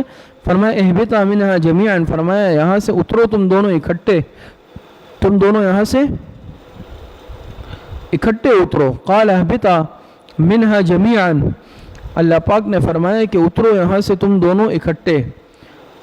بعضکم لبعض عدو، جرمانہ نمبر 2، ایسی حالت سے کہ تم ایک دوسرے کے دشمن ہوں گے. ایک دوسرے کے کیا ہوں گے؟ دشمن ہوں گے. یعنی تمہاری اولاد، آگے جو اولاد پیدا ہوں گی وہ ایک دوسرے کی دشمن ہوگی. آپ کو معلوم ہے نا پھر حضرت آدم علیہ السلام کے بیٹے حابیل اور قابیل میں کیا معاملہ ہوا؟ یہ حسد کا معاملہ ہوا، اور قابیل نے کیا کر دیا؟ اپنے بھائی حابیل کو قتل کر دیا تھا. تو آج بھی انسانیت کے اندر دیکھیں وہ سلسلہ جو خون گرا ہے، اب تک وہ سلسلہ دشمنیوں کا، آپس کے اختلافات کا، انسانوں میں آپس کے تنازعات کا، یہ چلا آ رہا ہے نا. کہیں پر مال کی بنیاد پر ہے، کہیں پر اقوام کی بنیاد پر ہے، کہیں پر نسل کی بنیاد پر ہے، کہیں پر رنگ کی بنیاد پر ہے، کہیں پر زبانوں کی بنیاد پر ہے، کہیں پر علاقائیت کی بنیاد پر ہے، لیکن ہے ضرور معاملات چل رہے ہیں. فرمایا نا اللہ پاک نے کہ بعضکم لبعض عدو، یعنی تم ایک دوسرے کے دشمن ہوں گے، تمہاری اولاد آپس میں کیا ہوگی؟ ایک دوسرے کی مخالف ہوگی. فَإِمَّا يَأْتِيَنَّكُم مِّنِّي هُدًى فَمَنِ اتَّبَعَ هُدَايَ فَلَا يَضِلُّ وَلَا يَشْقَى، انجام متبعین. فرمایا فَمَنِ اتَّبَعَ هُدَايَ فَإِمَّا يَأْتِيَنَّكُم مِّنِّي هُدًى، پھر اگر آئے تمہارے پاس میری طرف سے کوئی ہدایت، اللہ پاک فرماتے ہیں اگر آئے تمہارے پاس میری طرف سے کوئی ہدایت، یعنی کوئی ذریعہ ہدایت کا، یعنی رسول یا کتاب، رسول یا کتاب.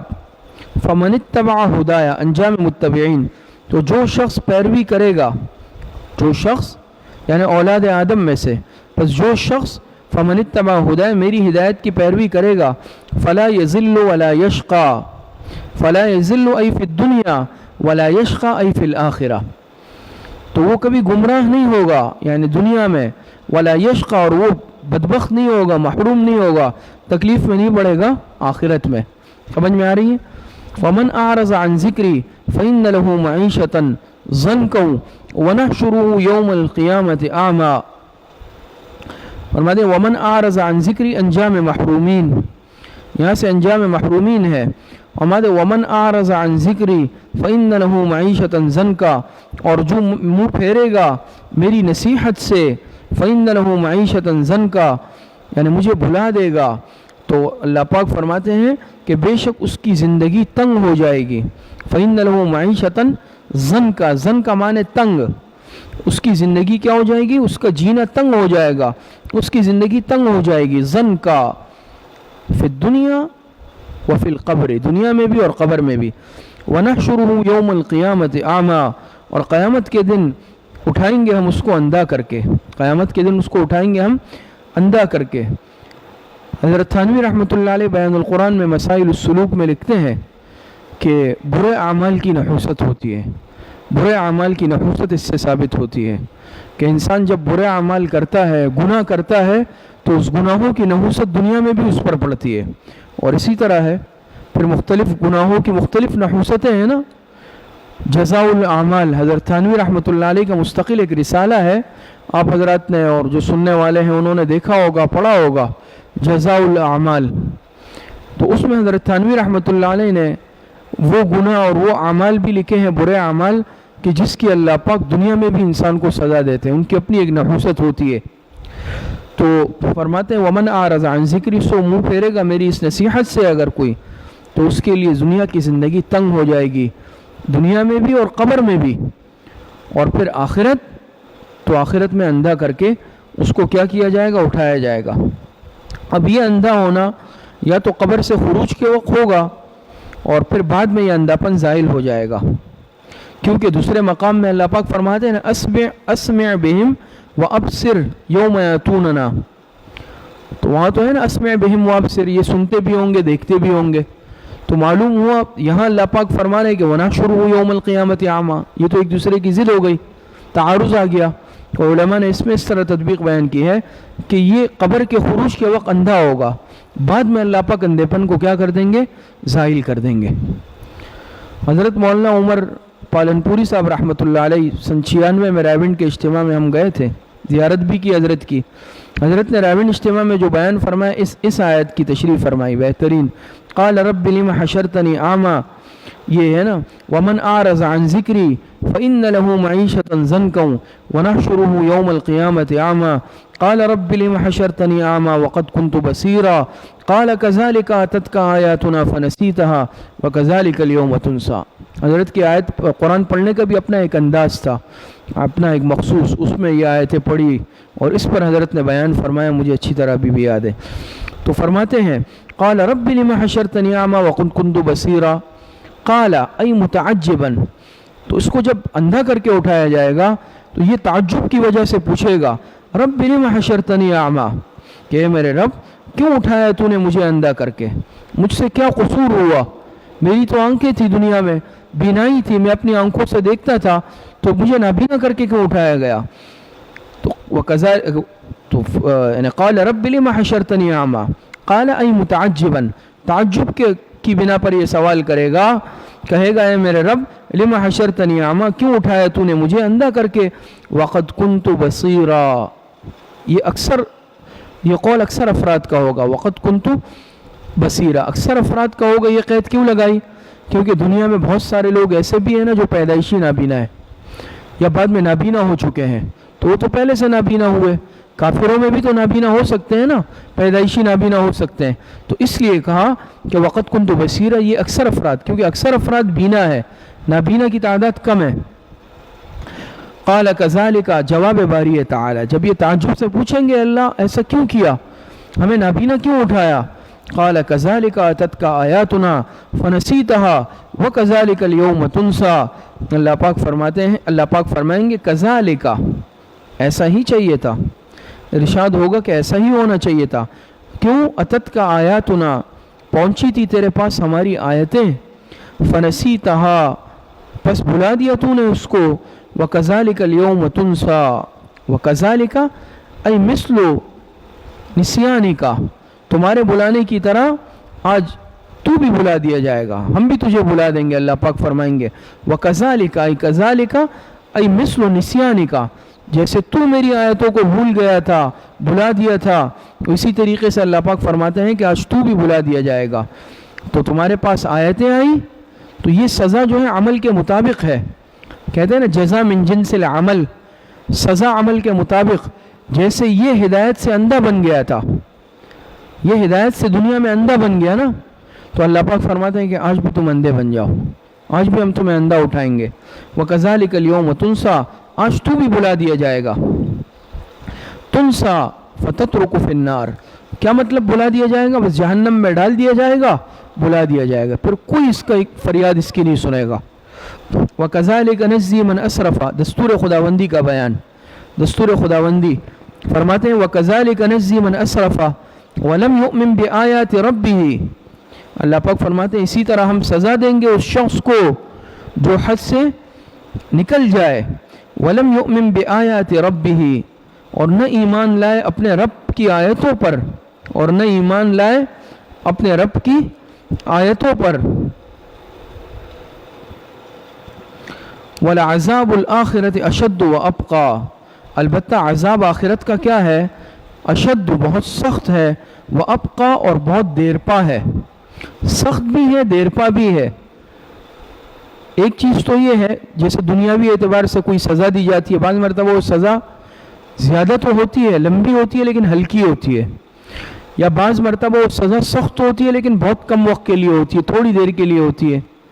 لیکن آخرت کی سزا میں دونوں چیزیں نہیں ہوں گی، سخت بھی ہوگی اور دیرپا ہمیشہ کے لیے بھی ہوگی، کبھی ختم بھی نہیں ہوگی۔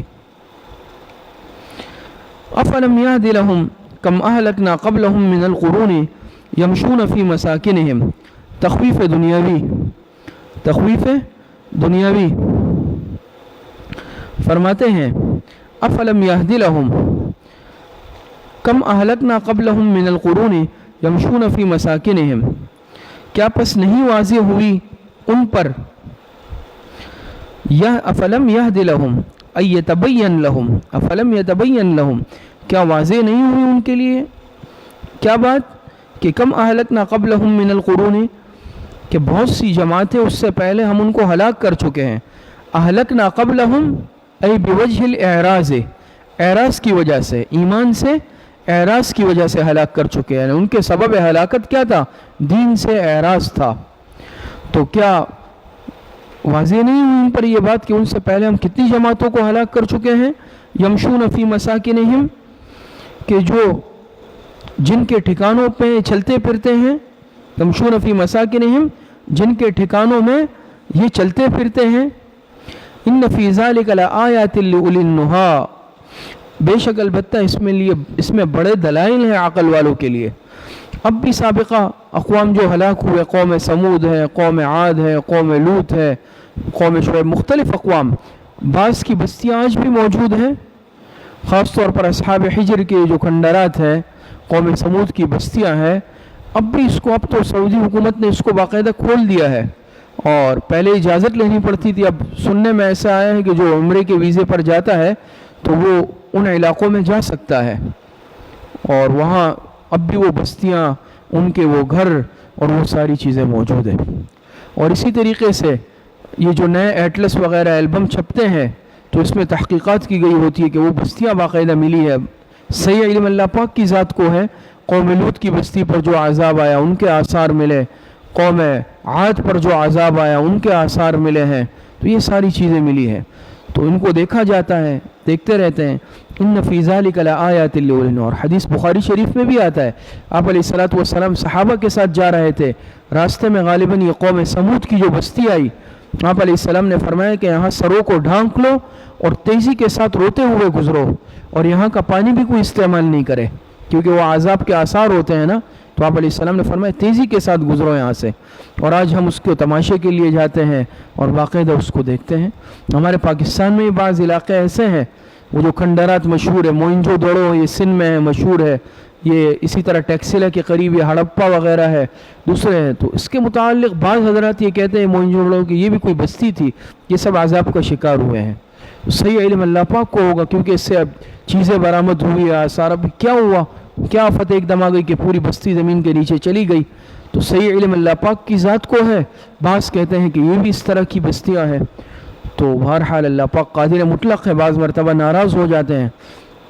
ان فی ذلک لآیات لأولی النہی، کہ بے شک البتہ اس میں بڑے دلائل ہیں عقل والوں کے لیے، مستفیدین کا بیان.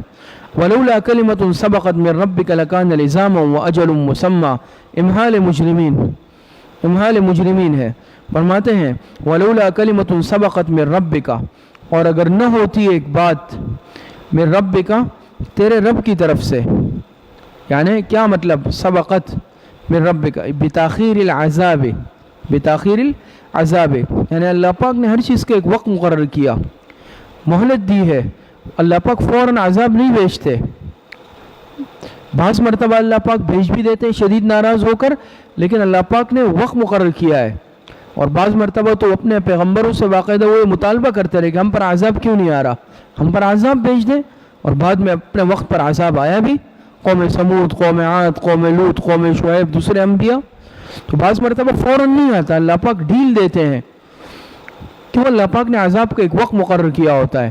ولولا کلمۃ سبقت من ربک، اور اگر نہ ہوتی ایک بات جو سبقت کر چکی ہے تیرے رب کی طرف سے، یعنی مقرر ہو چکی ہے، تو لکان لزاما، ای لکان العذاب لزاما، تو عذاب لازم ہو جاتا. واجل مسمى، اور کیا ہے یعنی میعاد معین، میعاد معین اگر نہ ہوتا، وقت مقرر نہ ہوتا، تو عذاب کیا ہو جاتا؟ لازم ہو جاتا. ولولا کلمۃ سبقت من ربک واجل مسمى لکان لزاما.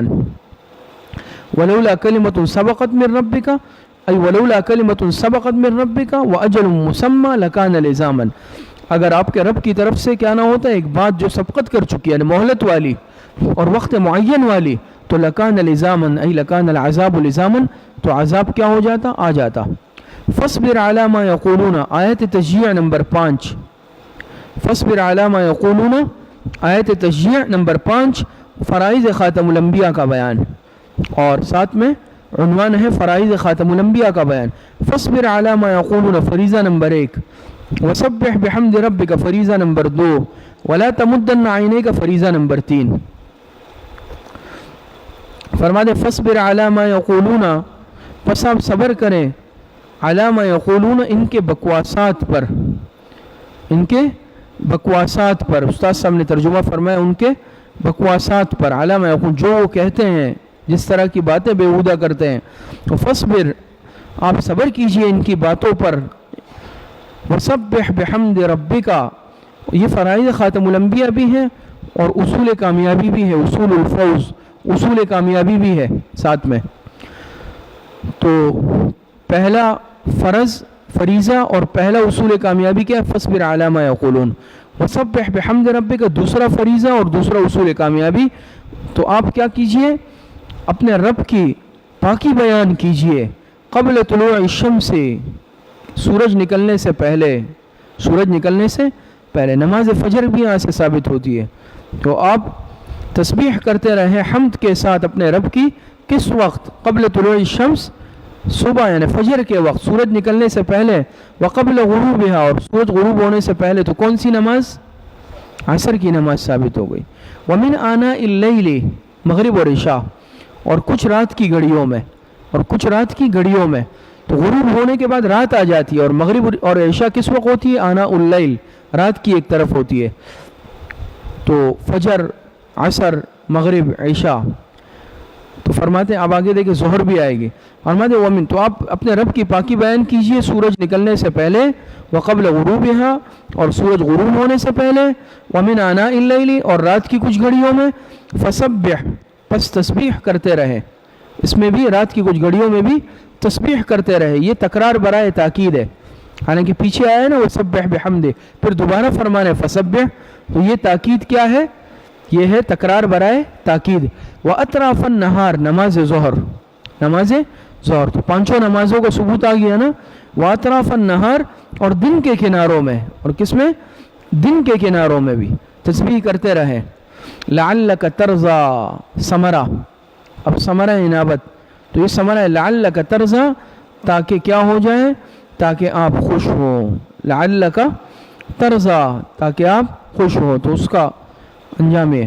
وَلَا تَمُدَّنَّ عَيْنَيْكَ إِلَىٰ مَا مَتَّعْنَا بِهِ أَزْوَاجًا مِّنْهُمْ، فریضہ نمبر 3 اور اصول کامیابی بھی نمبر 3 فرماتے ہیں وَلَا تَمُدَّنَّ عَيْنَيْكَ، اور ہرگز نہ دراز کر تو اپنی آنکھیں ان چیزوں کی طرف إِلَى مَا مَتَّعْنَا بِهِ أَزْوَاجًا مِّنْهُمْ، جن سے ہم نے نفع دیا ہے کئی جماعتوں کو.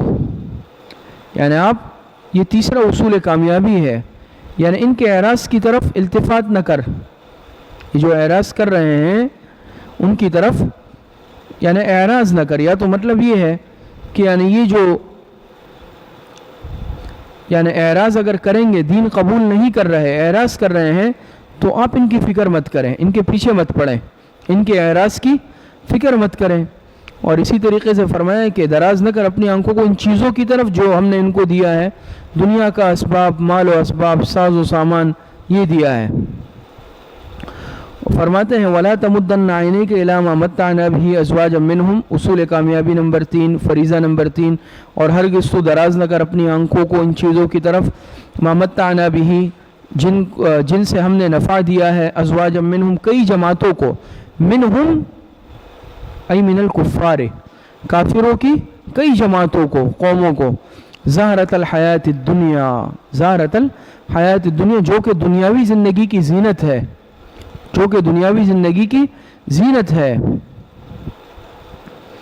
جو کہ دنیاوی زندگی کی کیا ہے. اور یہ جو دنیا کے مال اسباب یہ سب ہے، حدیث میں بھی آتا ہے، بخاری شریف کی بھی روایت ہے نا، اور مشکات شریف میں بھی غالباً حلو خضرۃ حدیث میں آتا ہے کہ دنیا میٹھی اور سرسبز ہے. کیا ہے یہ؟ میٹھی اور سرسبز ہے. حضرت خواجہ عزیز الحسن مجذوب رحمۃ اللہ علیہ فرماتے ہیں نا کہ دنیا کی رنگینیوں پہ نہ جانا اے دل، یہ خزاں ہے جو بانداز بہار آئی ہے. تو دنیا کی رنگینیوں پہ نہ جانا اے دل، یہ خزاں ہے جو بانداز بہار آئی ہے. دیکھنے میں بہار لگتی ہے یہ رنگینیاں، لیکن یہ خزاں ہے. بالآخر یہ سب اسباب، رنگینیاں، یہ سب کے سب ختم ہونے والی ہے. اور ہم اگر موجودہ حالات میں ہی صرف اس سے عبرت لے لیں کہ کیسی دنیا تھی، رونقیں، اور خاص طور پر ایسی اقوام ترقی یافتہ کہ دن رات یعنی ان کی ترقی کا پہیہ چل رہا ہے، لمحوں میں اللہ پاک نے بند کر دیا. سڑکیں ویران، باہر کی ویڈیوز آتی ہیں، گلیوں میں کوئی فرد بشر نظر نہیں آتا چلتا ہوا. وہ ایئرپورٹ کہ جس میں لاکھوں مسافر دن میں ہوتے تھے، ایک مسافر نظر نہیں آ رہا، نہ عملے کا فرد. لمحوں میں اللہ پاک نے ویران کر دیا. دنیا میں بھی اللہ پاک بعض مرتبہ ایک جھلک دکھا دیتے ہیں، تو ہمارے لیے سمجھنا کیا مشکل ہے. وہ فرماتے ہیں کہ لا تمدن ولا تمدن عینیک الی ما متعنا به ازواجا منهم زہرۃ الحیات الدنیا، ہرگز دراز نہ کر تو اپنی آنکھیں ان چیزوں کی طرف جن سے ہم نے نفع دیا ہے کئی جماعتوں کو، زہرۃ الحیات الدنیا کہ جو کہ دنیاوی زندگی کی زینت ہے. لنفتنہم فیہ، حکمت تمتیع، حکمت تمتیع یعنی کیوں دیا ہے یہ دنیاوی سامان؟ تاکہ آزمائیں ان چیزوں میں ان کو. اللہ پاک نے جو دیا ہے، تو ہم آج کہتے ہیں نا کہ بھئی کافروں کے پاس دنیا زیادہ ہے، لیکن پہلی بات تو یہ ہے کہ دنیا کا زیادہ ہونا یہ کامیابی کی دلیل نہیں ہے. حدیث میں آتا ہے نا، آپ علیہ السلام نے فرمایا کہ اللہ پاک کے نزدیک دنیا کی حیثیت اگر مچھر کے پر کے برابر ہوتی تو اللہ پاک پانی کا ایک گھونٹ نہیں دیتا، کافر کو پانی کا ایک گھونٹ نہیں پلاتا. لیکن دنیا ان کے پاس زیادہ ہے، تو یہ کامیاب ہونے کی دلیل اس لیے نہیں ہے کہ دنیا حقیر ہے اور دنیا کی کوئی حیثیت نہیں ہے اللہ پاک کے نظر میں. لنفتن، بلکہ اس کا مقصد ان کو آزمانا ہے. لنفتنہم فی، تاکہ آزمائیں ہم ان کو ان چیزوں میں. ورزق ربک خیر وابقی، ورزق ربک ای فی الآخرۃ، ورزق ربک ای فی الآخرۃ، اور آپ کے رب کا رزق زیادہ کیا ہے؟ دیر پا ہے، زیادہ بہتر ہے. خیر وابقی، دیر پا ہے، یعنی آخرت میں جو اللہ پاک دیں گے وہ زیادہ بہتر بھی ہے دنیا کے مقابلے میں، اور وہ زیادہ دیر پا بھی ہے. وَأْمُرْ أَهْلَكَ بِالصَّلَاةِ وَاسْتَبِرْ عَلَيْهَا، اصول کامیابی نمبر 4 اور فریضہ نمبر 4، اصول فوز نمبر 4 اور فریضہ نمبر 4. فرمایا وَأْمُرْ أَهْلَكَ بِالصَّلَاةِ، اور حکم کرتے رہیں آپ اپنے متعلقین کو نماز کا. وَاسْتَبِرْ عَلَيْهَا، اور خود بھی پابند رہے، اور خود بھی وَاسْتَبِرْ عَلَيْهَا، ڈٹ جا اس پر، ڈٹ جا، پابند رہے. لَا نَسْأَلُكَ رِزْقًا، نہیں مانگتے ہم آپ سے روزی. لا نسألک رزقا، نہیں مانگتے ہم آپ سے کیا؟ نہیں مانگتے ہم آپ سے روزی. یعنی اس سے مراد کیا ہے؟ لا نسألک رزقاً، یعنی ہم آپ سے اور اسی طرح دوسرے لوگوں سے ایسے معاش کموانا نہیں چاہتے جو مانع طاعت ضروریہ ہو، جو مانع طاعت ضروریہ ہو۔ شاہ صاحب سے مراد شاہ عبد القادر رحمۃ اللہ علیہ ہوتے ہیں۔ تفسیر عثمانی میں بھی حاشیے پر جگہ جگہ علامہ شبیر احمد عثمانی رحمۃ اللہ علیہ نقل فرماتے ہیں نا شاہ صاحب، تو اس سے مراد کون ہے؟ حضرت شاہ ولی اللہ رحمۃ اللہ علیہ کے بیٹے مترجم قرآن حضرت شاہ عبد القادر رحمۃ اللہ علیہ محدث دہلوی۔ اور شاہ عبد القادر رحمۃ اللہ علیہ فرماتے ہیں کہ دنیا میں مالک غلاموں سے روزی کمواتے ہیں اور وہ مالک بندگی چاہتا ہے اور غلاموں کو روزی یعنی خود دیتا ہے۔ یعنی دنیا میں جس کا کوئی غلام ہو تو وہ کیا کہتا ہے کہ بھئی جاؤ کما کے لاؤ، میرے لیے کما کے لاؤ، یہ کر کے آؤ، وہ کام کر کے آؤ۔ اللہ پاک کیا فرماتے ہیں؟ وَمَا خَلَقْتُ الْجِنَّ وَالْإِنسَ إِلَّا لِيَعْبُدُونَ۔ اللہ پاک دنیا کا مال نہیں چاہتے، اللہ پاک انسان سے بندگی چاہتے ہیں، اللہ پاک انسان سے اپنی اطاعت چاہتے ہیں۔ تو فرماتے ہیں کہ لَا نَسْأَلُكَ رِزْقًا، ہم آپ سے رزق نہیں مانگتے، ہم آپ سے روزی نہیں مانگتے۔ بقدر ضرورت انسان اپنے لیے حلال مال ضرور کمائے، لیکن مقصد زندگی تو یہ نہیں ہے۔ مقصد زندگی تو اللہ پاک کی کیا ہے؟ اطاعت ہے۔ فرماتے ہیں کہ لا نسألک رزقا۔ حضرت لاہوری رحمۃ اللہ علیہ، حضرت مولانا احمد علی لاہوری شیخ التفسیر، ان کے متعلق مشہور واقعہ ہے نا، حضرت لاہوری رحمۃ اللہ علیہ فرماتے ہیں کہ اگر میں یعنی ٹرین میں چڑھ رہا ہوں، ٹرین چلنے والی ہے، میرا ایک پیر ٹرین کے پائیدان پہ ہے، ایک پلیٹ فارم پہ ہے، اور کوئی مجھ سے اگر یہ کہے کہ احمد علی قرآن کا خلاصہ کیا ہے، قرآن کا خلاصہ کیا ہے، قرآن کریم 30 پارے ہیں، اتنی تفسیر ہے، تو فرمایا کہ میں قرآن کا خلاصہ اس کو بیان کر دوں گا۔ ابھی کتنی دیر ہو، ٹرین چل رہی ہے، انسان کے ایک پیر اوپر ایک پلیٹ فارم پہ، تو سیکنڈ بمشکل ہوگا۔ فرمایا کہ میں اس کا خلاصہ بیان کر لوں گا۔ کیا خلاصہ بیان کر لوں گا؟ کہ اللہ پاک کو راضی کر لو عبادت سے، حضور علیہ السلام کو راضی کر لو اطاعت سے، مخلوق کو راضی کر لو خدمت سے۔ یہ قرآن کا خلاصہ ہے۔ 3 باتیں، کتنی عجیب بات کی اور کتنا جامع خلاصہ بیان۔ رب کو راضی کرو اطاعت سے، رب کو راضی کرو عبادت سے، رسول کو راضی کرو اطاعت سے، مخلوق کو راضی کر لو خدمت سے۔ تو بہرحال فرماتے ہیں نحن نرزقک، ہم ہی روزی دیتے ہیں آپ کو۔ والعاقبۃ للتقوی، ای خیر العاقبۃ للتقوی۔ خیر النحو میں بھی آپ حضرات نے پڑھا ہوگا، ہدایت النحو اور دیگر کتابوں میں، کہ والعاقبۃ و خیر العاقبۃ، جہاں انجام ہوتا ہے نا تو اس سے مراد اچھا انجام ہوتا ہے۔ متقین کے لیے تو برا انجام نہیں ہوتا، کیونکہ یہاں مطلقاً عاقبت ہے، تو اس سے مراد کیا ہے؟ ای خیر العاقبۃ للتقوی۔ تو فرماتے ہیں اچھا انجام ہے کس کے لیے؟ متقین کے لیے۔ وقالوا لولا یأتینا بآیۃ من ربہ، شکوہ یہاں سے شکوہ ہے۔ فرماتے ہیں وقالوا لولا یأتینا بآیۃ من ربہ، اور کہتے ہیں کیوں نہیں لے آتا یہ ہمارے پاس کوئی نشانی اپنے رب کے پاس سے، اپنے رب کے پاس سے کوئی نشانی کیوں نہیں لے آتا؟ اولم تأتہم بینۃ ما فی الصحف الاولی، جواب شکوہ۔ یہاں سے آیت سے مراد کیا ہے؟ یہ بات یاد رکھیں، فرمائشی معجزہ۔ آیت سے مراد فرمائشی معجزہ۔ اولم تأتہم، جواب دیے، جواب شکوہ۔ اولم تأتہم بینۃ ما فی الصحف الاولی، فرماتے ہیں کہ کیا نہیں پہنچا ان کے پاس ظہور ان مضامین کا جو پہلی کتابوں میں ہے؟ کیا نہیں پہنچا ان کے پاس؟ اس سے مراد قرآن کریم ہے، جو کہ پہلی کتابوں کے ضروری مضامین پر مشتمل اور ان کا محافظ ہے۔ کیا قرآن کریم نہیں آئی ہے؟ اللہ پاک نے قرآن نہیں بھیجی، پیغمبر آخر الزمان علیہ السلام کو نہیں بھیجا؟ تو اس سے مراد کیا ہے؟ قرآن کریم ہے، جس میں سابقہ کتابوں کے ضروری مضامین بھی ہے اور یہ سابقہ کتابوں پر محافظ بھی ہے۔ وہ فرمایا اولم تأتہم بینۃ ما فی الصحف الاولی، کیا نہیں پہنچا ان کے پاس ظہور ان مضامین کا جو پہلی کتابوں میں ہے؟ ولو انا اہلکناہم بعذاب من قبلہ، حکمت ارسال خاتم الانبیاء علیہ السلام، حکمت ارسال خاتم الانبیاء علیہ السلام۔ فرماتے ہیں ولو انا اہلکناہم بعذاب من قبلہ لقالوا ربنا لولا ارسلت الینا رسولا فنتبع آیاتک من قبل ان نذل ونخزا۔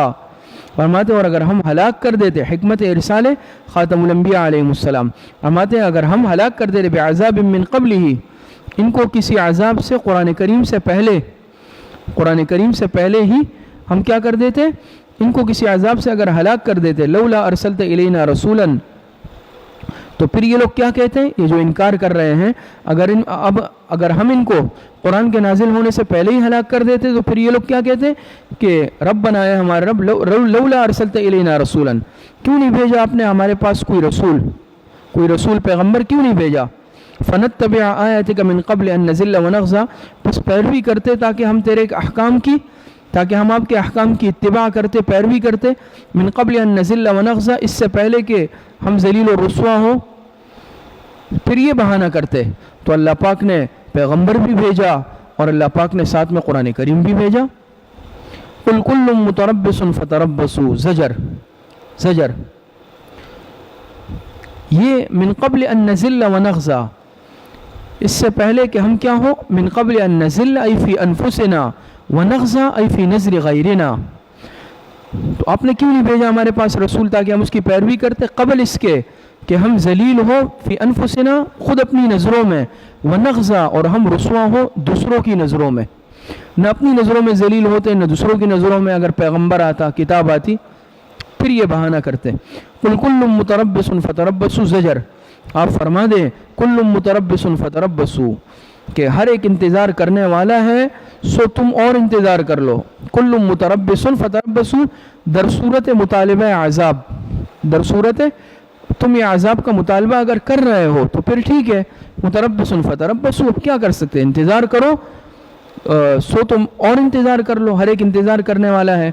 فستعلمون من اصحاب الصراط السوی ومن اہتدی، فستعلمون یعنی عن قریب تم جان لوگے، فستعلمون من اصحاب الصراط السوی کہ کون ہے سیدھے راستے والے، ومن اہتدی اور کون ہے جو منزل مقصود تک پہنچا، پس عن قریب تم جان لوگے من اصحاب الصراط السوی کہ کون ہے، سوی اس کی صفت ہے، سیدھے راستے والے، پتہ چل جائے گا کہ سیدھے راستے والے کون ہے، ومن اہتدی اور وہ کون ہے جو ہدایت یافتہ ہے، یعنی جو منزل مقصود تک پہنچا وہ کون ہے تمہیں معلوم ہو جائے گا۔ اس کریں وآخر دعوانا ان الحمد للہ رب العالمین۔